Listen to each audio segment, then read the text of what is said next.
seized and don't have to be arrested for that to happen. Ministers hope downloading data at processing centres will help track smugglers and speed up investigations into channel crossings. Heavy snow continues across parts of northern and northeast Scotland, with an amber warning in force. Travel disruptions likely, with flights and schools affected. Across the UK, on DAB+, on YouTube, on your mobile, and on your side. This is Talk.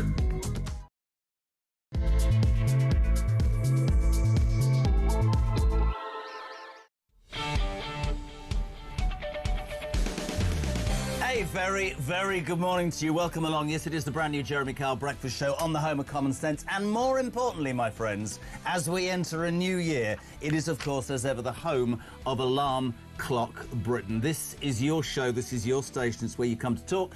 Common sense prevails. And as ever, Happy New Year. It's freezing cold. The world is as messed up as it was 14 years ago or even days ago. Hope you had a great time. We'll get it on with loads and loads of guests. And well, let's do what we always do and talk about what's happening in the good old world. Sorry to break some bad news. Let's drop the music because I think this calls for a moment of serenity, Legend. I'm sorry to break the bad news, but Keir Starmer has insisted after his New Year's Eve message that he will be Prime Minister next year. Devastating news. He acknowledged that it's harder than it should be for Brits. Really? I think that's down to you because you've messed it up so much. He promised that we will feel a real sense of hope. We'll feel a real sense of everything will be fine in the weeks and months there. Do you believe him, or is it me? Sorry, just waking up this morning, alarm clock, Brits, in your van, getting the kids to up and toast done and get to school and all that, thinking, how the hell am I going to do this again? Do you believe a word that comes out of Sir Keir Starmer's mouth? I mean, before we talk about how his own party are trying to replace him, what do you think as the British electorate? Alarm clock Britain. He says, I will still be here in 12 months. God, is it going to be that bad? As ever, if you want to be on the show, 0344 499 1000, only number you need. You can text throughout the show, 87222. We like the voice notes. Christian is back. He's got a new haircut and a new jumper for the new year. He's got his new jumper on, his Christmas jumper. So get him a voice note nice and early, 0344 499 1000, text to 87222. There's so much to talk about with Starmer. I mean, you'll have seen what happened in Venezuela. We'll be talking about that this morning. Trump. I mean, whether you are against it or for it, the Labour Party is in meltdown because most of the left is tearing itself apart. Sir Keir has refused to sort of describe the capture of Maduro as an illegal act in breach of international law. Now, bearing in mind this man is all about international law, and even Nigel Farage says, in essence, it could be breaking international law, whatever your feelings about it, he's in an even bigger pickle with his own party. The vultures are approaching Keir Starmer. He says it'll get better. We say it'll be gone by May. What do you make of it? 0344 499 1000. Add to that, he's freely admitted that he's going to betray us over Brexit, right? He said he wanted to pursue even closer alignment with a single market. So everything we voted for, the 52%, that's Poppy Coburn blowing a nose. It's a Monday morning. No, it's great. I love it. She's I'm sorry. She's come from Japan. She's come a long way. Look at her. Look. Say morning. Hello. You see? Great start. So there we have it. Keir Starmer. Not even told by Donald Trump. There's a great article in The Sun this morning by Rod Liddell who says, can you imagine in the Situation Room in America, in the White House, Mr. President, we're ready to go. Stop. Wait. I haven't spoken to Sir Keir Starmer. Don't worry about him. He's in his Mr. Men pyjamas in Downing Street. It's a great article.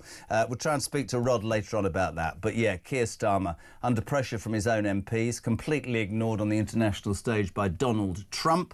He's going to betray us over Brexit. But he tells you, ladies and gentlemen, that things can only get better. 0344 499 1000. Of course, you're waking up to freezing cold Britain. Ice, snow, roads and rails. As ever, this country will be plunged into chaos. Leaves have gone and now we're into snow and ice. I'd love to know, by the way, this morning how bad it is where you are. If you've got snow, my kids are desperate for snow on the south coast. Haven't seen any. Phone us up. Where are you? Where are you listening? Where are you watching? How bad is it with you? Loads of surprises along the way. But in essence, the Jeremy Kyle Breakfast Show is the same as we've always done on Talk. This is your show. show, your station, your chance to speak in an open forum. 0344 499 1000. Happy New Year to the woman who went to Japan and came back with a cold. Poppy Coburn, how are you? Happy morning. I haven't got a cold. I'm just actually cold. I think the short journey from my house to the studio, having to deal with the -8 degrees it felt like. Now this is going to make me feel like an old man and sound like one, right? I actually like it when it's not raining and it's a bitter cold morning. I'm fine. Wrap up. Do you not think the sun? Mad? No, I don't mind it. No, at all. I want global warming. I want to walk outside and I want to feel like I'm in Dubai. Sorry. Really? So you don't care about the climate? You don't care about Friends of the Earth? Oh, or just anything imagine like the English Riviera. It'd be lovely. How was Nice and Japan, warm. mate? I've got to ask you. Never been. It was absolutely fantastic. I really recommend to people that are thinking about it. The flights are excruciatingly expensive, but when you get there... You didn't pay there, did you? Cheapest chips. No, my boyfriend did. Yeah, absolutely. That's what we love. A modern woman. I said to her, are you going to Japan? She went, yeah, I want to go. He's paying. That's it. Good. Where do we start? Let's start with the Mail, page 4, if we can, please, Poppy. PM says leadership challenge is not in the national interest. We'll play the clip. This is on Laura Kunsberg yesterday. He says that he will be Prime Minister next year. Wherever you are listening, this is his guarantee to you. Have a listen, have a watch. I'll be sitting in this seat by 2027, and if this long-form interview works, we can try it again in January of next year as well. I am looking forward to 2026. I'm optimistic about turning the corner, which is good for the country. It's good for the country that he's going to stay. Poppy Coburn. I mean, I think you've got to a real low where you're having to start bargaining with the fact that, no, actually, the person that will come after me will be even more hated than I am currently. I mean, it's rubbish, isn't it? This is precisely why he's so bad, because he can't talk like a normal person and he can't communicate. I am actually now coming around to the idea, as much as I hate the lot of them, that Keir Starmer is uniquely terrible as Prime Minister. I mean, it is. You've got to think about, it's not been a long time since he won that massive majority. Yes, it was shallow, but still, it was a massive majority. That is not an easy thing to do. Trust me, people in politics would have killed for something like that. How quickly he turned that from being like, OK, let's give him a shot. We've been with the Tories for 15 years. Let's try this new guy out. Let's see what he's got to say to, I hate this man so much. He has destroyed everything. He's destroyed my business. He's destroyed my livelihood. He's taken the country in the wrong direction. I feel poorer. Is just remarkable. To me, it's extraordinary, as you said, that you can go from being victorious in 16 months to that disastrous. I don't think he was ever equipped to do it. That hindsight's great. But more than anything, it does add power to the argument that he didn't really win it, did he? The Tories lost it. And what should frighten people, and I'm with you, I think Starmer is incapable in many areas, but he won't come on and talk about it on this station. We've asked the Labour Party, we want the Labour Party to come on, we want to be able to question them, but still nothing from them. But here's the point, right? He is, and this is for me the scariest thing, what could come afterwards is even worse. Yeah. Imagine Miliband, imagine that net zero madness, imagine Angela Rayner, imagine Andy Burnham, imagine all those people. But he is utterly ill-equipped, and we are... You know, the thing about, working people, no. International reputation, no. Low taxation, no. It's been a disaster, hasn't it? A complete disaster. The thing about Prime Ministers who lose popularity within their own party, which is very much true of Sir Keir, they actually can't get that much done, even if they have big majorities, because their MPs are constantly, threatening to rebel. They're kind of lame ducks. Now, if you hate the Labour government and you don't want them to do Labour government things, it's not necessarily a bad thing to have Keir Starmer in charge, because he's just going to be flailing about, not being able to do anything for the next couple of years. If you get someone like Miliband in, who is beloved of the party, who is highly ideological, and frankly is quite competent, then you need to be Is he competent? He is. Within his own department, he's competently destroying the country. That's my take on it. I mean, this is what's going to happen. If we get someone new in, if you've got someone like Angela Rayner, this is someone who is incredibly ideological and who a lot of people in the Labour Party are going to go, great, now we can actually do the radical things we wanted to do. Keir Starmer was just like the starter. Now we're ready for the main I remember course. saying during the election, everybody laughed at me, that he promised so much to so many different people. There were so many people that he owed that he was never ever going to be able to go with anything. Just don't think he's a conviction politician. You and I have wound him up already. Welcome to the Jeremy Kyle Breakfast Show that seems to be going across the world. Hello to Dimitri in Cyprus. Morning, Jeremy. Morning, Poppy. Good luck. It's very nice here. I don't want to know that. Hello to Ruth in Sydney in Australia. One eye on the cricket, one eye on you and the lovely Poppy. Good luck with the new show. It's very warm here. Not interested. Mark in Croydon can't say the same. Morning, Jez. Congrats on the show. I'm with Poppy on this one. Bring on the global warming and warm sunny days in the UK. It even snowed in Croydon, which has stopped the hoodies hanging out. So knife crime's gone down for 24 hours. You see, there are some benefits from global warming, aren't there? Yeah. I can't believe you don't like it chilly, frosty mornings. I honestly don't understand it. I don't mind a bit of snow for 10 minutes from the warmth of my house. But anything else, I can't stand it. I love the summertime. Do you not sleep with the window open and fresh air and all that rubbish? Fresh air, I think I'd freeze in my sleep if I slept with the window open at the moment. Soft as anything. Heating's fully on. Great. 12 minutes past 6, the Jeremy Kyle Breakfast Show is the home of working Brits and, of course, alarm clock Britain. That's the most important thing. If you're waking up, wherever you are today, joining the debate. We're talking already that Keir Starmer says, I will be the leader in 12 months' time. Not many of you agreeing with that. So much to talk about in terms of what's happened in the last couple of days. Let's talk about Maduro. I mean, I don't know. When I say I don't know where I stand, I sort of know where I stand. Has it broken international law? Possibly. I'd love to know the reasons behind it. But again, I'm going to go with on the Mail front page. PM faces revolt by Labour's Maduro apologist. Labour was tearing itself apart last night. Don't forget, of course, that Jeremy Corbyn and all those left-wing nutters loved Chavez when he ran Venezuela. They always made a big thing about Hugo Chavez and everything, and Maduro replaced him. The man was a dictator, a horrible despot. Donald Trump right to go in and do that? What are the reasons for it? Well, I think the stated reasons from the Americans have been so far wrong, or at least inaccurate of what their true desires have been. So the drug trafficking stuff is kind of nonsense. Yes, some cocaine is coming out of Venezuela. It is not the main fentanyl trafficker that's coming from South America, which is the thing they constantly talk about. So we could just discount that. The narco-terrorism thing is a load of rubbish. The stuff about oil that Trump kept speaking about at the press conference might be true, but the US is actually a net exporter of oil. It doesn't need Venezuelan oil either. It's not very high quality compared to the stuff they're getting from fracking.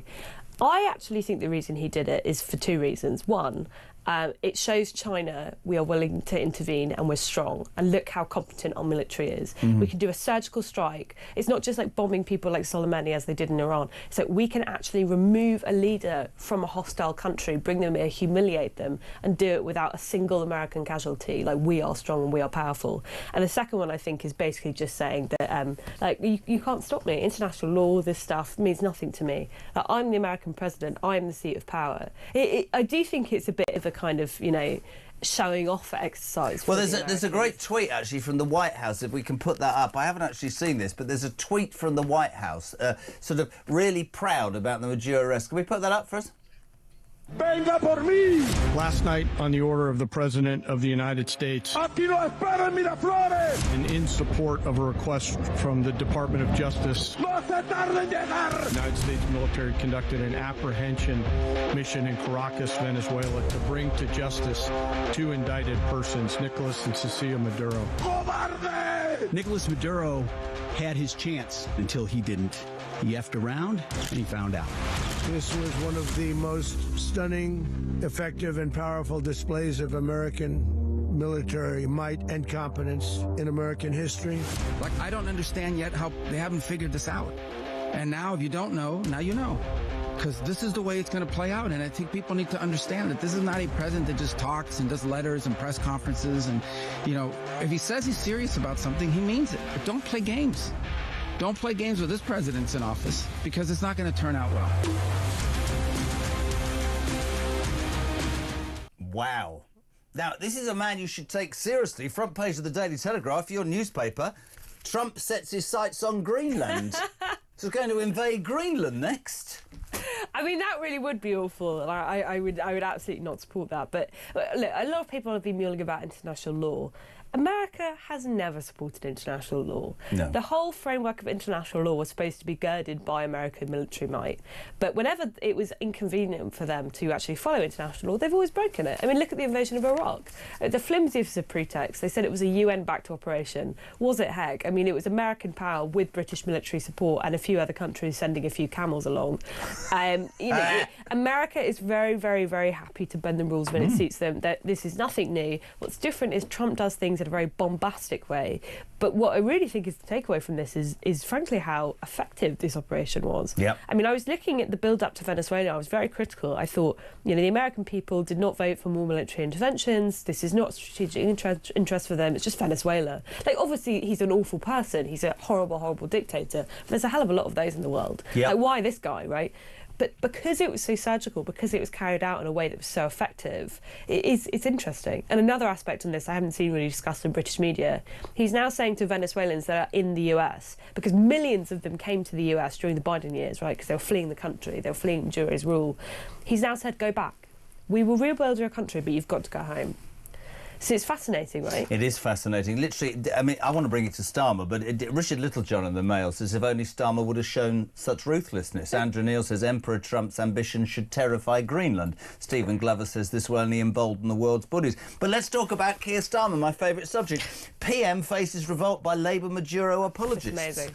I mean, that's another thing. So forget the fact his own party hate him because he's incompetent. Now the left are going to basically say, which I listened to Diane Abbott yesterday. I'm not saying she's lying, and she says, for a man who's based his entire career on international law, and this, it's right, yeah, fine.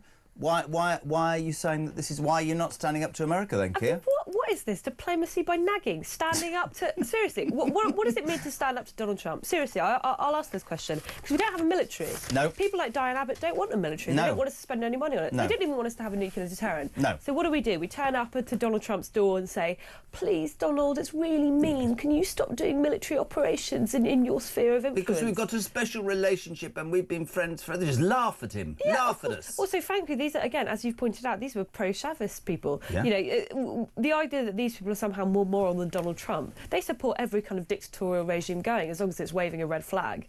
It's completely ridiculous. Keir Starmer, I mean, if he was going to do an operation like this, it would be giving something away. He'd be like, we've done the most incredible operation ever. Do you know, £40 billion I'd spent. love your take on this. Get me a voice note, 0344 499 1000 or a text, 87222 to the Jeremy Kyle Breakfast Show. Donald Trump goes in literally in the dead of night and takes out the Venezuelan dictator, right? He might or might not invade Greenland. Sir Keir Starmer gives away the Chagos Islands and 16 billion quid. It's true, isn't it? Yeah. That's what we're dealing with. Oh, we've got a voice note. Who are we starting with this morning? I can't see them. James, good morning. Good morning, Jeremy. Good luck with your new breakfast show. Looking forward to it. Now, if any other president or prime minister did what Trump did, there'll be a national hero. But because it was Trump, oh no, we don't want the orange man doing this. If Obama did this, he'll probably get a Peace Prize, and it'll be over every single newspaper. But because Trump's done it, oh no, we mustn't have that. It's unbelievable. The man was a dictator, 25 years. I'm sure most of the Venezuelan people are very, very happy about this.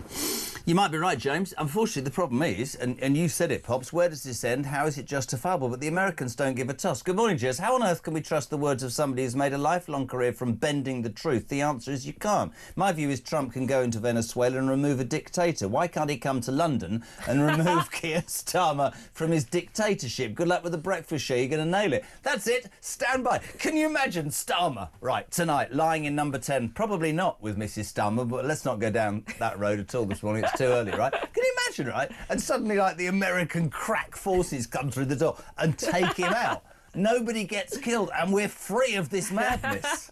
That's great, isn't it? Oh, don't, please. I'm dreaming. Stephen Mitchell says, Happy New Year, you two. Living the dream for the new show anyway. Is Keir Starmer TV interview enough to get him sectioned under the mental health process? He is maybe the most deluded person. That's Stephen Cornwall. Hello to John from Angus, or it could be Agnes from John. I've no idea.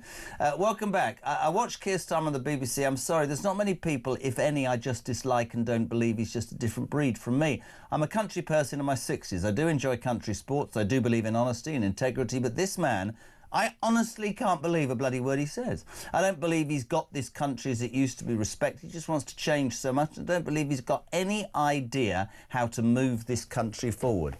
Universal condemnation of Keir Starmer on the day after he announced that he is going to be here for another 12 months. You're a political operative. That's what I'm going to call you from now on. Does he survive this year? No. Well, I'm starting to change my opinion on this. I I wonder if he is going to stick around after May. It's going to be incredibly painful for the Labour Party, I imagine, the local elections that will happen in May. It's going to make them lose loads and loads of votes to the Liberal Democrats and to the Green Party. I think they already lost the votes to the right if they were going to lose any more of those. But actually removing Keir Starmer would require there to be a clear plan, because of the way that the rules work, for one person to come in and take that role. I think someone like Wes Streeting's already played his hand, Andy Burnham's already played his hand. I don't think Ed Miliband is aggressive enough to actually set off that process. Maybe Angela Rayner might be the person to do it, but there is a chance, unfortunately, I'd say maybe a 20% chance that Keir Starmer's still in by the end of the year. I'll tell you why I think it will, and we'll go to a break. 2 years down the line, they will know, even the most sceptical socialists will know they ain't getting back. Yeah. So if you've got personal ambition, I'm going to spend the next 2 years in cabinet if I survive that long, or I'm going to go my one chance to be Prime Minister of this country, because they're not going to be elected for the next 10 years. That is absolutely nailed on fact. So if you're Miliband or Streeting, maybe you're never going to get a chance again. Don't know, really interesting. Right, waking up to the Jeremy Kyle Breakfast Show. It's the home of Alarm Clock Brits. Thank you for your text already, 87222. Get your voice notes in, 0344 499 1000. I'm going for a wee. I'm back in 3.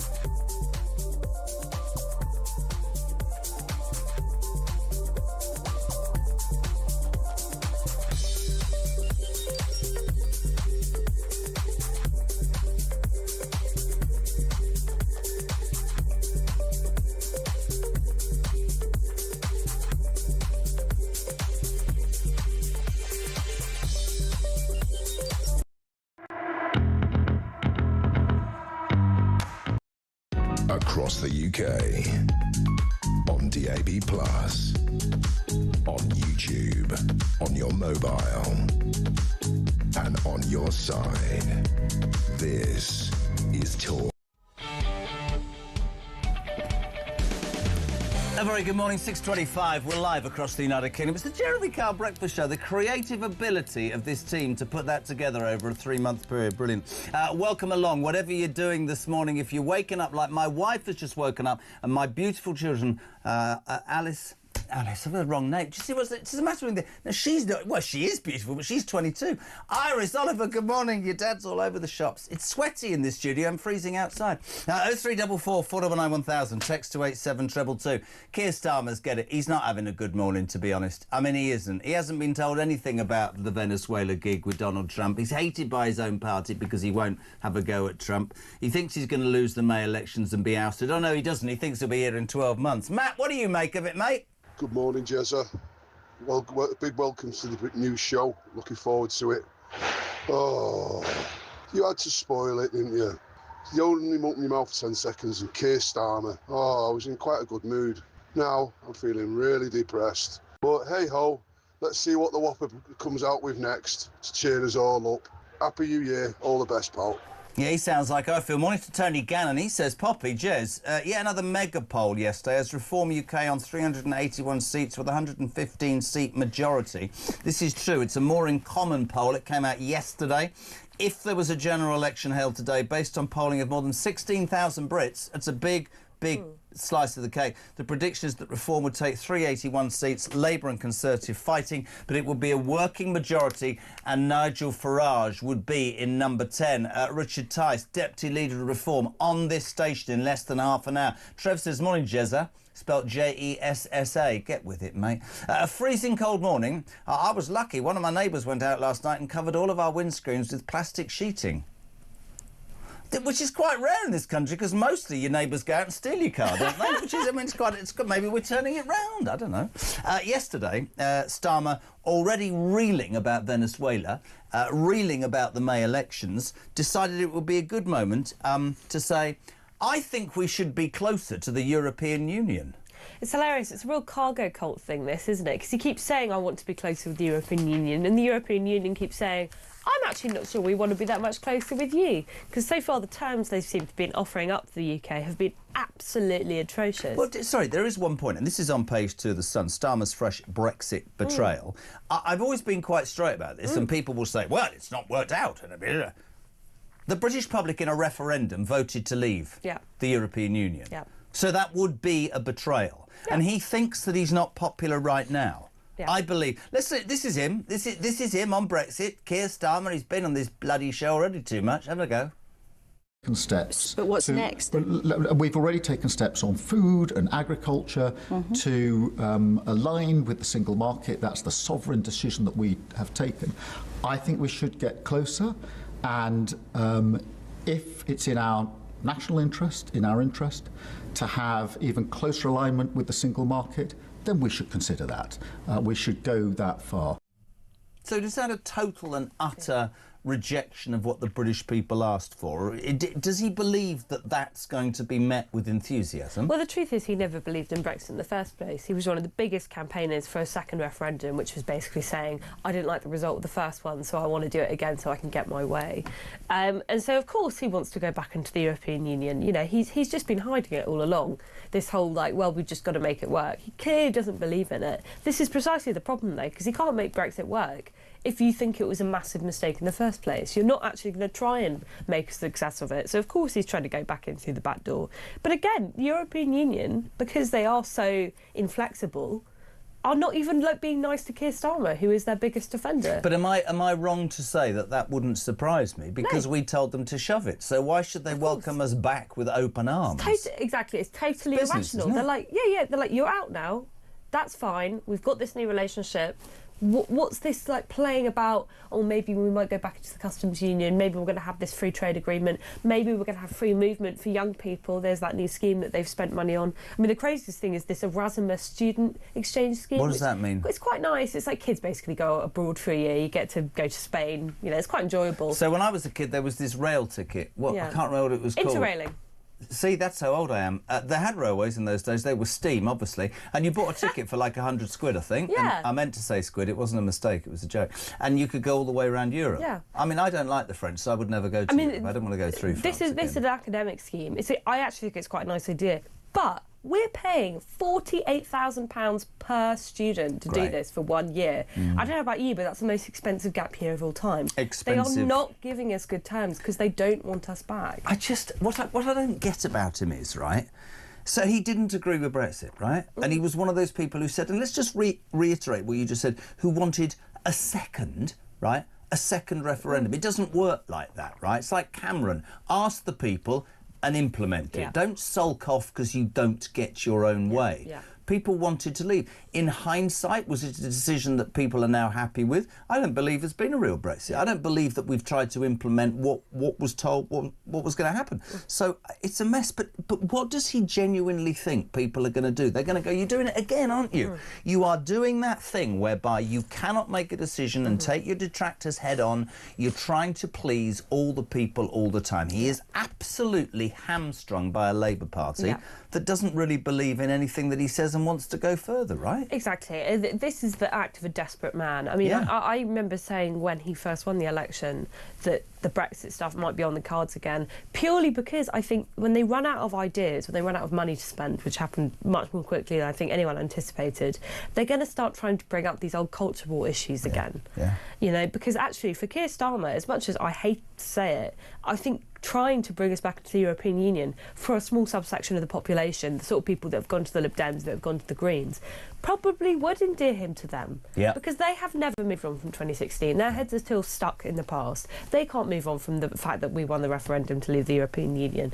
And so it probably is a good scheme to get those people back, but you can kiss goodbye to those red wall voters. They will never, ever, ever in their lives vote Labour again. You have betrayed them. You have lied to them. You have made them poorer. And now you are doing the most outrageous thing possible, which is to say, oh, you know, this democratic referendum that we did, it means nothing less than 10 years later. Sorry. Unbelievable. Love to know what you make of that. Is he going to betray us still further with Brexit? Does that annoy you? Does it please you? 0344 499 1000. Voice notes are raining in. Text to 87222. Tony Hagan is in John O'Groats, right? Morning, Jez. Morning, the lovely Poppy. Here we go again. How much snow do you reckon he's got, John O'Groats? They've been cut off from the rest of Britain since Saturday. You'd love it down there. 6 to 10 inches of snow. I've got to take Oliver to John O'Groats. Oliver wants to see snow. That's amazing. But you wouldn't like that, would you? I mean, it's quite cold, but I bet that's really picturesque. What's wrong with it being cold? Did you wear your coat indoors or did you wait until you got out? My mum used to say, don't put any more layers on until you get out or you won't feel the benefit. I had about 7 layers on last night. You should have seen her this morning. It was unbelievable. Hi to Baz in West Brom. Starmer has passed a joke, Jez. This is getting serious. If we don't get rid of the most corrupt, useless, incompetent government this country's ever known, God help us. Well, many people this morning are saying we should phone up Trump and ask him in the dead of night to send in American Special Forces and take Keir Starmer out of Downing Street. What would that be like? Can you imagine that? Him in his pyjamas being woken up. In his Mr. Man pyjamas. Rod Liddell's, honestly, it's brilliant. He says he'd be in bed in thinking his Mr. Man pyjamas and the Americans are coming to be absolutely amazing. Now, 0344 499 1000. Another one that will undoubtedly be something that will get you guys going this morning. I'm going to try Christian Stolby to be calm. Page 14 of the Mail. Illegal migrants who arrive in the UK from today will have their phones seized without police having to arrest them first. I mean, sorry, I thought we gave them phones. I would have thought that would have made perfect sense, seeing as how they send all these... What was that bloke that made millions of pounds TikToking his trip from France to here? Why are we so soft with migrants? Illegal migrants. Something I find really funny about stories about these, because the Labour parties always say we're now getting tough. Well, 2 things about it. First, it reminds you, hang on, we were giving them phones in the first place. Yes. Why were we giving them phones in the first place? Or why were we giving them yoga lessons in the first place? Yoga lessons. You know, or 500 quid a week or something to get by. The second is, it's all rubbish whenever they say this stuff, because there's a massive NGO sector full of do-gooders who will be there with brand new iPhones, willing to give them to them as soon as the government refuses to. Seriously, all of this stuff is rubbish. Unless you can stop them from coming, none of this will make the slightest bit of difference. Don't believe Shabana Mahmood when she pretends to be tough. It means nothing. OK, these sorts of stories will continue coming out until these people are kicked out of government. They actually will not get tough on the migrant crisis because they will not actually stop them from coming into the UK. They'll have phones, they'll have yoga lessons, they'll have their money. And you think about how Starmer is hamstrung over Venezuela. He is utterly hamstrung over the migrant thing, because the majority, I suspect, or a large number of his own party would probably say categorically, these poor... I saw some woman at the weekend going, you've no idea how difficult it is for these people, their wives and the children. And I'm looking at the television going, but they're not. They're single criminal young men who throw their passport documentation into the sea and come here to sponge off this country because we're as soft as... whatever. Yeah, they're not British as well. I'm sorry, we have British citizens. Are we allowed to have say to look that? After them. Well, I mean, I'm not sure at what point when they're stepping on the beach they apparently become British citizens, but I'm sorry, they are not British people. It's ridiculous that we are saying that if you illegally break into the country, you have the rights as a British citizen. You shouldn't have the same rights as I do. No. It's ridiculous. You've just committed a crime by even being here. I wouldn't go into... I wouldn't want to talk out of turn, but I was talking to my son-in-law, actually, at the weekend. Actually, he was talking to me. I didn't bring it up because everybody in my family knows just don't talk politics, because my 22-year-old voted Labour and I I can't, have the conversation. And he runs his own business, a landscape garden business, employs 2 or 3 people. And he just said, I don't know what else I can do. I work... He's an alarm clock Brit, absolutely. I work my arse off for my kids. I'm paying ridiculous amounts of tax. I look at how these migrants seem to achieve so much more, and I wonder how anybody can think it's fair. And I think so many people feel like that. Exactly. When they did the tax rises in the last budget, the stuff that really irritated me was there's no more savings to be made. There's no more fat to be trimmed. Sorry, we have no choice but to raise stop taxes. Giving 16 billion to the Chagos Islands. Until you stop doing stuff like that, until you stop giving mobile phones to illegal migrants, until you stop giving away sovereign territory and then paying the people who are taking it to do it, don't come to me and say you need to raise taxes again. There is more fat to be trimmed. Go back and actually look for it with your eyes open this time. Couldn't agree more. Poppy Coburn with me, doing the papers on the Jeremy Kyle Breakfast Show, on Talk, of course, the home of common sense, and Alarm Clock Brit. Starmer's getting an absolute pasting this morning. Look at that. My tracker's up, nearly 65,000 illegal migrants have arrived in this country since Starmer became Prime Minister. But don't fret if you're waking up. He says, I'll still be here in 12 months. What do you make of that, Pete? Good morning, Jeremy. Great to see you on the start of a brand new show. Yeah, I've got great hopes. I've got great hopes that there'll be a general election. What are they going to call this year then? Starmer was the no-hoper. That's it. That's the name of the new film title. What a useless man he is. He's deluded. He must stand there and look at himself in the mirror and say, this is what I'll say today. But if I believe it, everybody else will have to believe it. God on, just bring us on the election. Just because this country is going to be ruined by next Christmas if it carries on the way it is.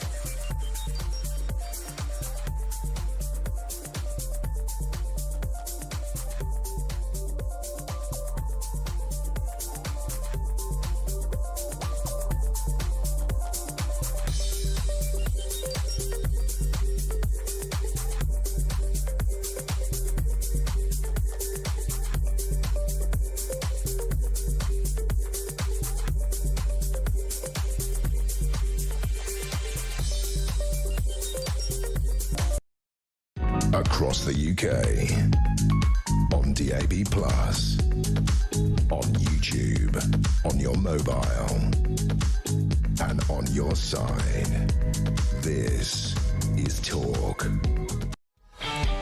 Welcome back, my friends. 22 minutes to 7 o'clock with, what are you with Talk? The home of common sense and free speech. JK, the Jeremy Kyle Breakfast Show is on. It's all about you. It's about alarm clock Brits and the wonderfully talented, very tired and very cold Poppy Coburn is with me. I'm quite warm in the studio, but it's definitely very, very cold outside. Paul's in Wiltshire. This is interesting. See, the minute I talk about migrants, they all get their bit. You see, Paul in Wiltshire, all illegal migrants should be housed in UN camps in the UK under canvas and not allowed to integrate with the population until they have been fingerprinted, photographed, DNA swabbed to ascertain their identity. They also must be clarified what safe countries they've passed through and declare if they've ever been granted refugee status, but they should be held until they can supply details of nationality, name and deed. I completely agree with him. That was originally what we used to do. We used to have detainment centres, but you know what stopped it? Why was that? Our brilliant international law system. You're not allowed to detain people without reason. So, you're not allowed to retain people, but you are allowed to come into a country and strip it absolutely bare and do nothing to the fact that you work here, you get screwed. Yeah, that's great. It's even better. We pay them if we detain them for too long. We literally will have to pay them money if we keep them in detention for too long. It's brilliant. Did I hear over the weekend, it's not on my list, but did I hear a story of a bloke who'd been arrested, put in jail for a crime, and then decided, with the help of one of these human rights lawyers, to sue the Home Office because he didn't like how being in prison made him feel? Yes, this is the Islamist terrorist, I think, that you're referring to. What's his name? Oh, is this a separate incident? Because this is a guy that David Lammy had to pay, I think, £200,000, just under £200,000. He was an Islamist terrorist, or wannabe Islamist terrorist, who we had to pay taxpayer money to, because apparently he was being... So let me get this right. If you break the law in this country and you shouldn't be here in the first place, and they put you in jail because you've broken our laws, you can then sue this government because you might not like being in prison. Yes. Morning, Britain. That's what we're dealing with. Morning, Caroline. On Brexit, don't forget the billions we still pay as part of the divorce. Yeah, Mary's in Canterbury. Beautiful. Been to Canterbury? Oh, I love Canterbury. Nice tree in the middle of the cricket pitch. Good luck with your new show, Jess. I've got a new job for Starmer when he gets kicked out of this government. He can work in the waffle factory, because that is all that comes out of his stupid gob. Morning, Sally. How are you? Heaven only knows what's going to happen in the next 12 months. After listening to Starmer's interview, my heart sank. He really lives in cloud cuckoo land. But I'm sure between us all, we can put into rights. Sally, Lincolnshire. I thought, is she in Lincolnshire? Very flat. Be cold there this morning. Keir Starmer. The other thing that he did was He told the BBC he regrets welcoming British Egyptian activist Alaa Abdi El Fattah to the UK following the emergence of old social media posts, which included calls to kill Zionists. He called the post abhorrent and said he should have been made aware, and he wasn't. This is him. This is the guy who Starmer went, "We're delighted you're here." He's an anti-Semite. Maybe he shouldn't be here. Have a listen. Have a watch.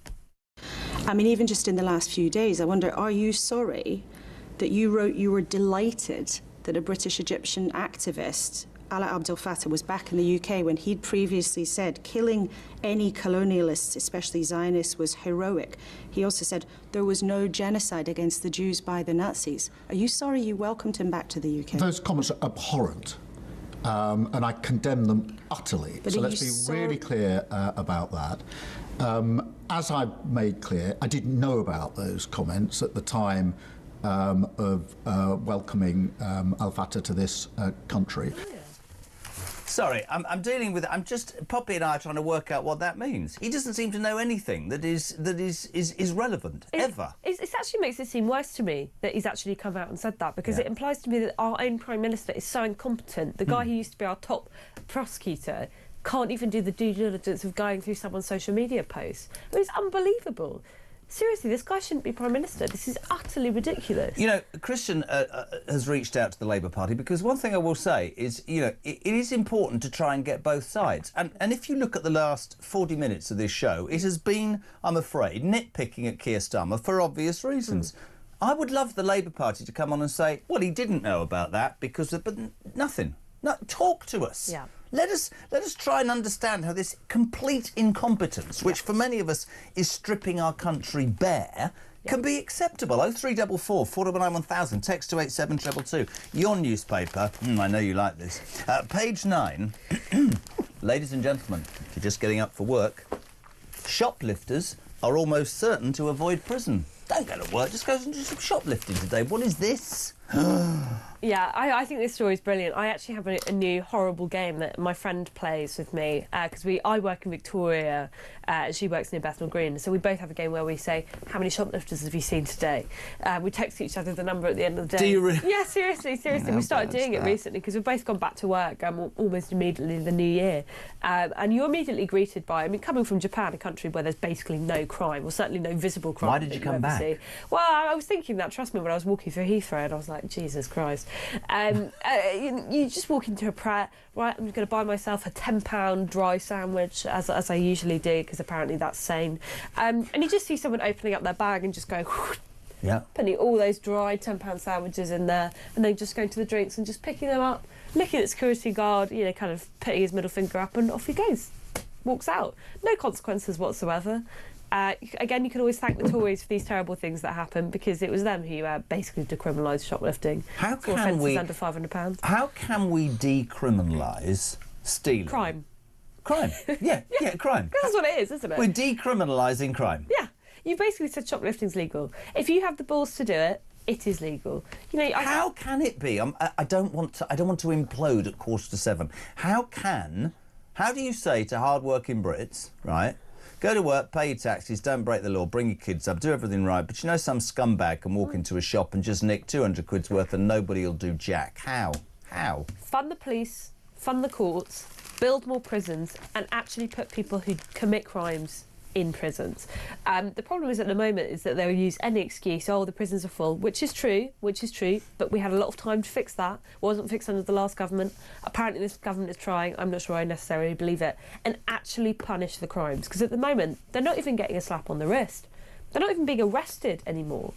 You can't even say that you're going to be turned up, put in cuffs and then be fined. Nothing happens to these people. It's 6:45 on Monday the 5th of January. Welcome to the Jeremy Kyle Breakfast Show on Talk. It's the home of common sense and alarm clock Brits. You're waking up to, well, it could be good news if you're a Labour supporter. Keir Starmer says, I will still be here in 12 months. Might not be good news if you think he's an incompetent windbag who will take us back into Brexit and has absolutely no standing on the international stage. Donald Trump, meanwhile, he says he might go into Greenland. He's already conquered Venezuela. In this country, it's snowing in certain parts. You can steal and get away with it, and migrants can come here and be given a phone despite the fact they might lose it. But I just want to try and lighten it a little bit if I can. Same newspaper, same page, Daily Telegraph. Civil servants lobby for a 4-day week, and many people are working from home because of the snow in the civil service. We need to work. Does anybody in the civil service just go to work? Sorry, I was really shocked that they're working from home because of the snow. They were not working from home before. This is shocking. Is the snow just a better reason? I've got a really good story about a civil servant, and not the last flat I used to live in, but the flat before that. You know, classic. You know, in your 20s, flat sharing in London. My flatmate got a boyfriend, and I got really annoyed because he was always there. The moment I got up for work, he was there. The moment I got home from work, he was there. He was always sat on the sofa with his feet out, watching the television, sitting there drinking a can of beer. And I was like, is this man homeless? Like, how is her boyfriend here? Literally, he was there every single moment. I know what's coming here, and I don't even know the story. The wall. And eventually I was like, look, I don't know what the situation is with this guy, but he can't live in our flat. I mean, what's going on? Has he not got a job? She went, he does have a job. He's a civil servant.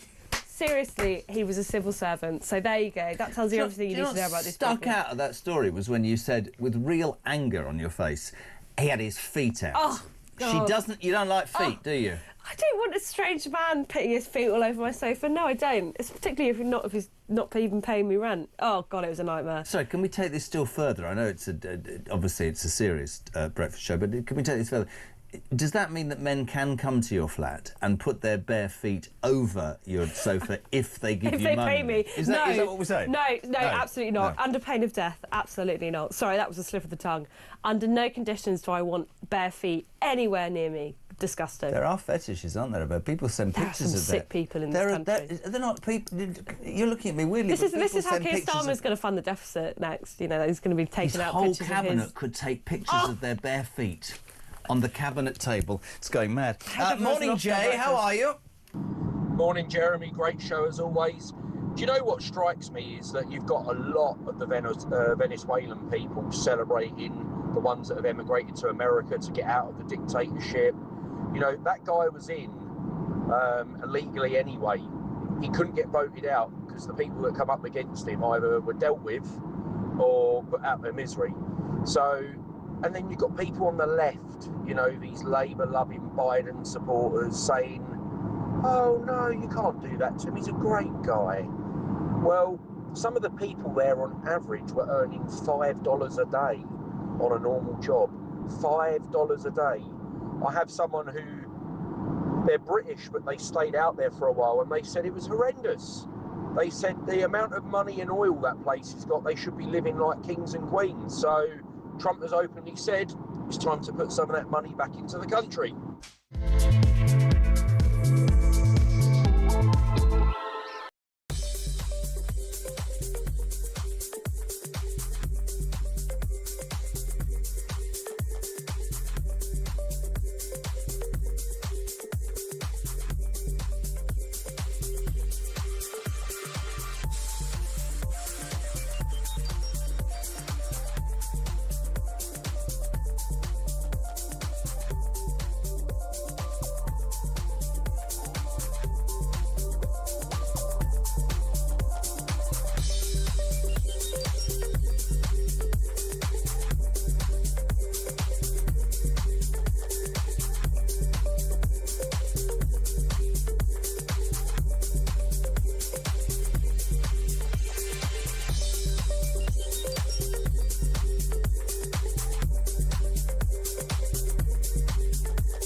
The Talk app. You can watch, catch up and listen to all your favourite shows and podcasts anytime, anywhere, all on the Talk app. Watching and listening to Talk just got easier. There's now only one place for the home of common sense. So head over to your App Store or Google Play and search Talk now.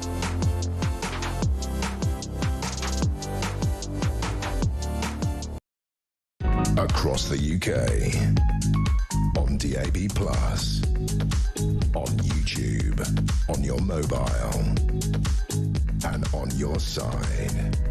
This is Talk. Welcome back, sir. 9 minutes to 7, it's the JK Breakfast Show. Loads going on this morning. Keir Starmer's getting pasted from all angles. Good morning to Poppy Coburn, Deputy Content Editor of the Daily Telegraph. There's a great story on page 11 of The Sun. I know we seem to have spent an hour bashing Keir Starmer. Let's move on to Net Zero Ed Miliband. This is extraordinary, and the hypocrisy of these people, it only ever makes me think, well, Ed Miliband and his cohorts have flown more miles. Basically, they've flown round the globe 6 times, probably in private jets. This is a man who wants you to have a heat pump. This is a man who's increased your energy bills. This is a man who thinks that we should spend billions of pounds getting to a target that's unachievable. And even if we get there, what difference does it damn well make? This is also a man who supports net zero, which apparently means by 2050 we're not supposed to be using any commercial air travel anymore. How's he going to get around the globe 6 times? Well, there you go. But of course, for these people, there's always exemptions. It's like, you remember Leonardo DiCaprio? He became a massive climate warrior a few years ago. You know, he started really banging on about climate change and how we need to protect the planet. All very, you know, fine, that's good. Environmental activism, do what you want. But he has a private jet. Yeah. And he was riding his private jet all over the place. I always say charity starts at home. If you care so much about the planet, you will get the train and the bus everywhere, wouldn't you? Like the rest of us have to. Well, you'd walk. Well, even better, you'd walk, or you get one of those like penny farthing bikes, wouldn't you? Yeah, you know? penny farthing bikes. Yeah. And obviously trains are they're much too dangerous for the environment to get on. But they never do. They never do. And of course what he'll say is, well, it's very important that I fly around the world because I'm trying to go to these conferences and meet these people. Have you ever heard of something called Zoom?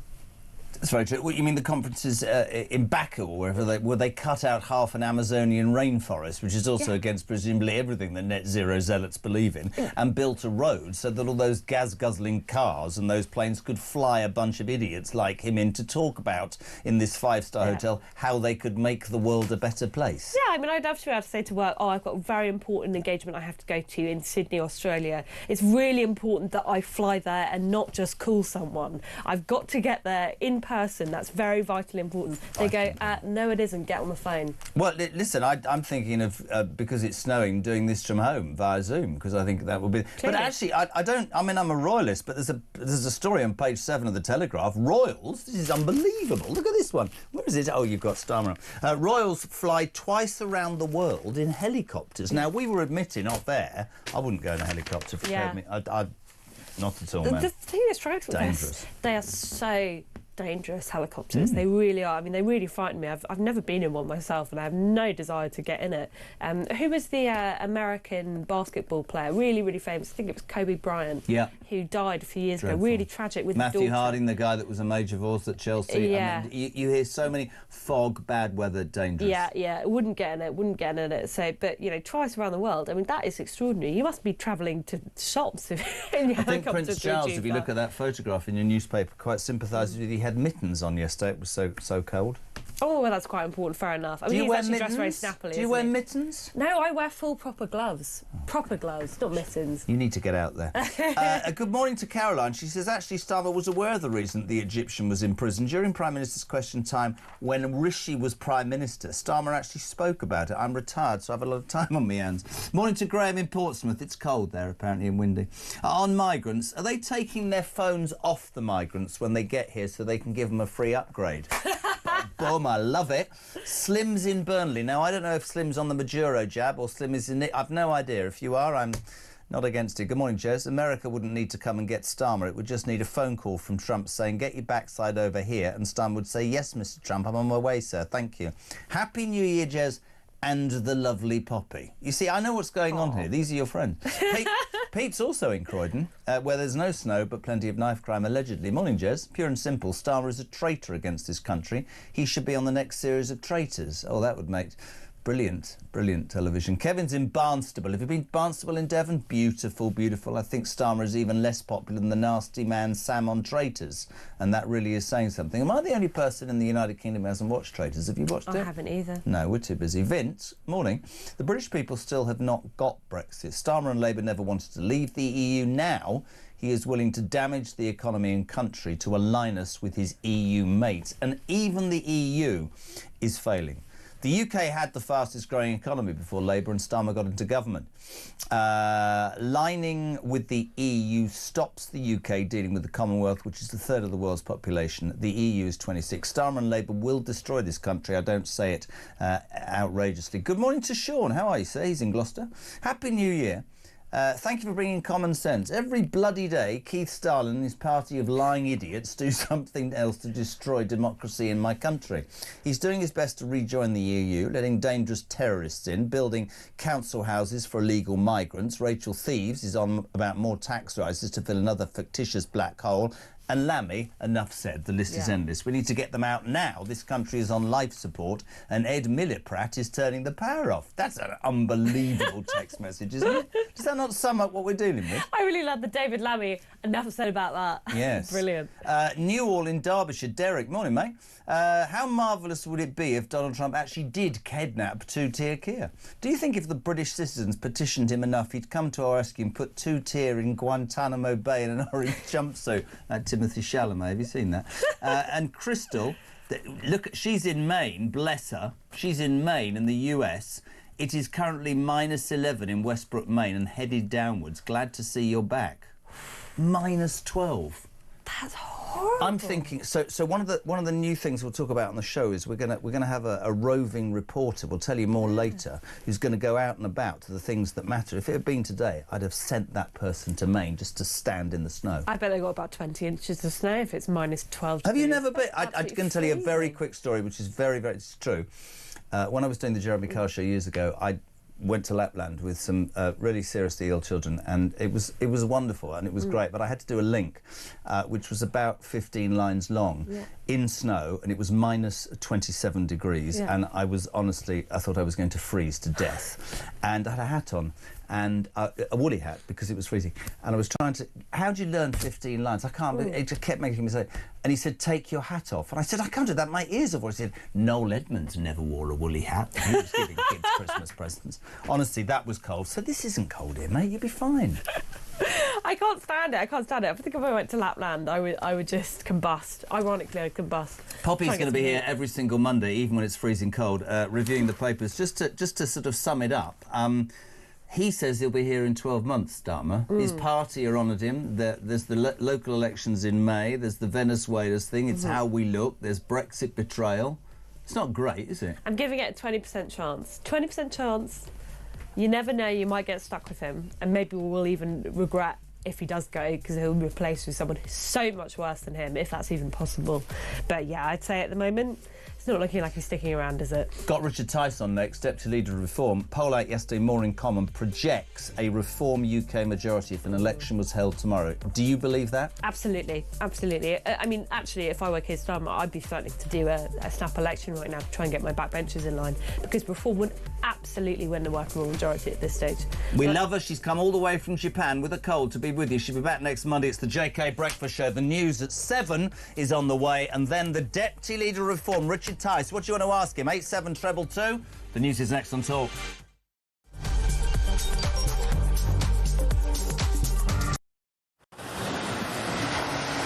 Libya has become a major transit route for refugees and migrants from sub-Saharan Africa, and many of them come through Libya dreaming of getting to the UK, particularly from Sudan, where there has been a civil war waging for the last 2 years. And those asylum seekers or economic migrants who make it from Sudan to the UK have a 99% chance of being given leave to remain.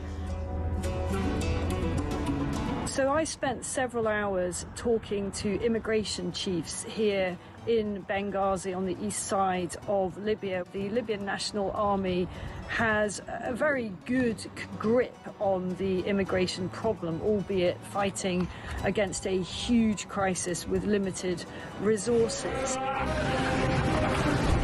There is a very, very clear process of giving people proper health checks, the life-saving care that they need, and then working out where it is exactly that they've come from. Their message to the UK is that you are fueling this problem. You are effectively advertising a great new life for people from sub-Saharan Africa. They actually said, you know, what do you think happens when a guy from Sudan comes up through Libya and makes his way all the way to the UK and gets put in a luxurious hotel and provided with everything?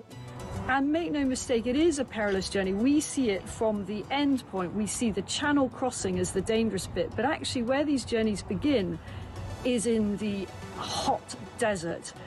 Many tens of kilometres have to be covered on foot by these migrants. And as many as 1 in 4 do not make it. That means bodies in the desert. The Libyan authorities are having to recover bodies in the desert. About the UK and how much awareness. Please understand the scale of what we are dealing with here with very limited resources. Once again, you know, people come in from charities, from NGOs, they use warm words, and the authorities here told me the only thing that we ever get is across the UK on DAB+, on YouTube, on your mobile, and on your side. This is Talk.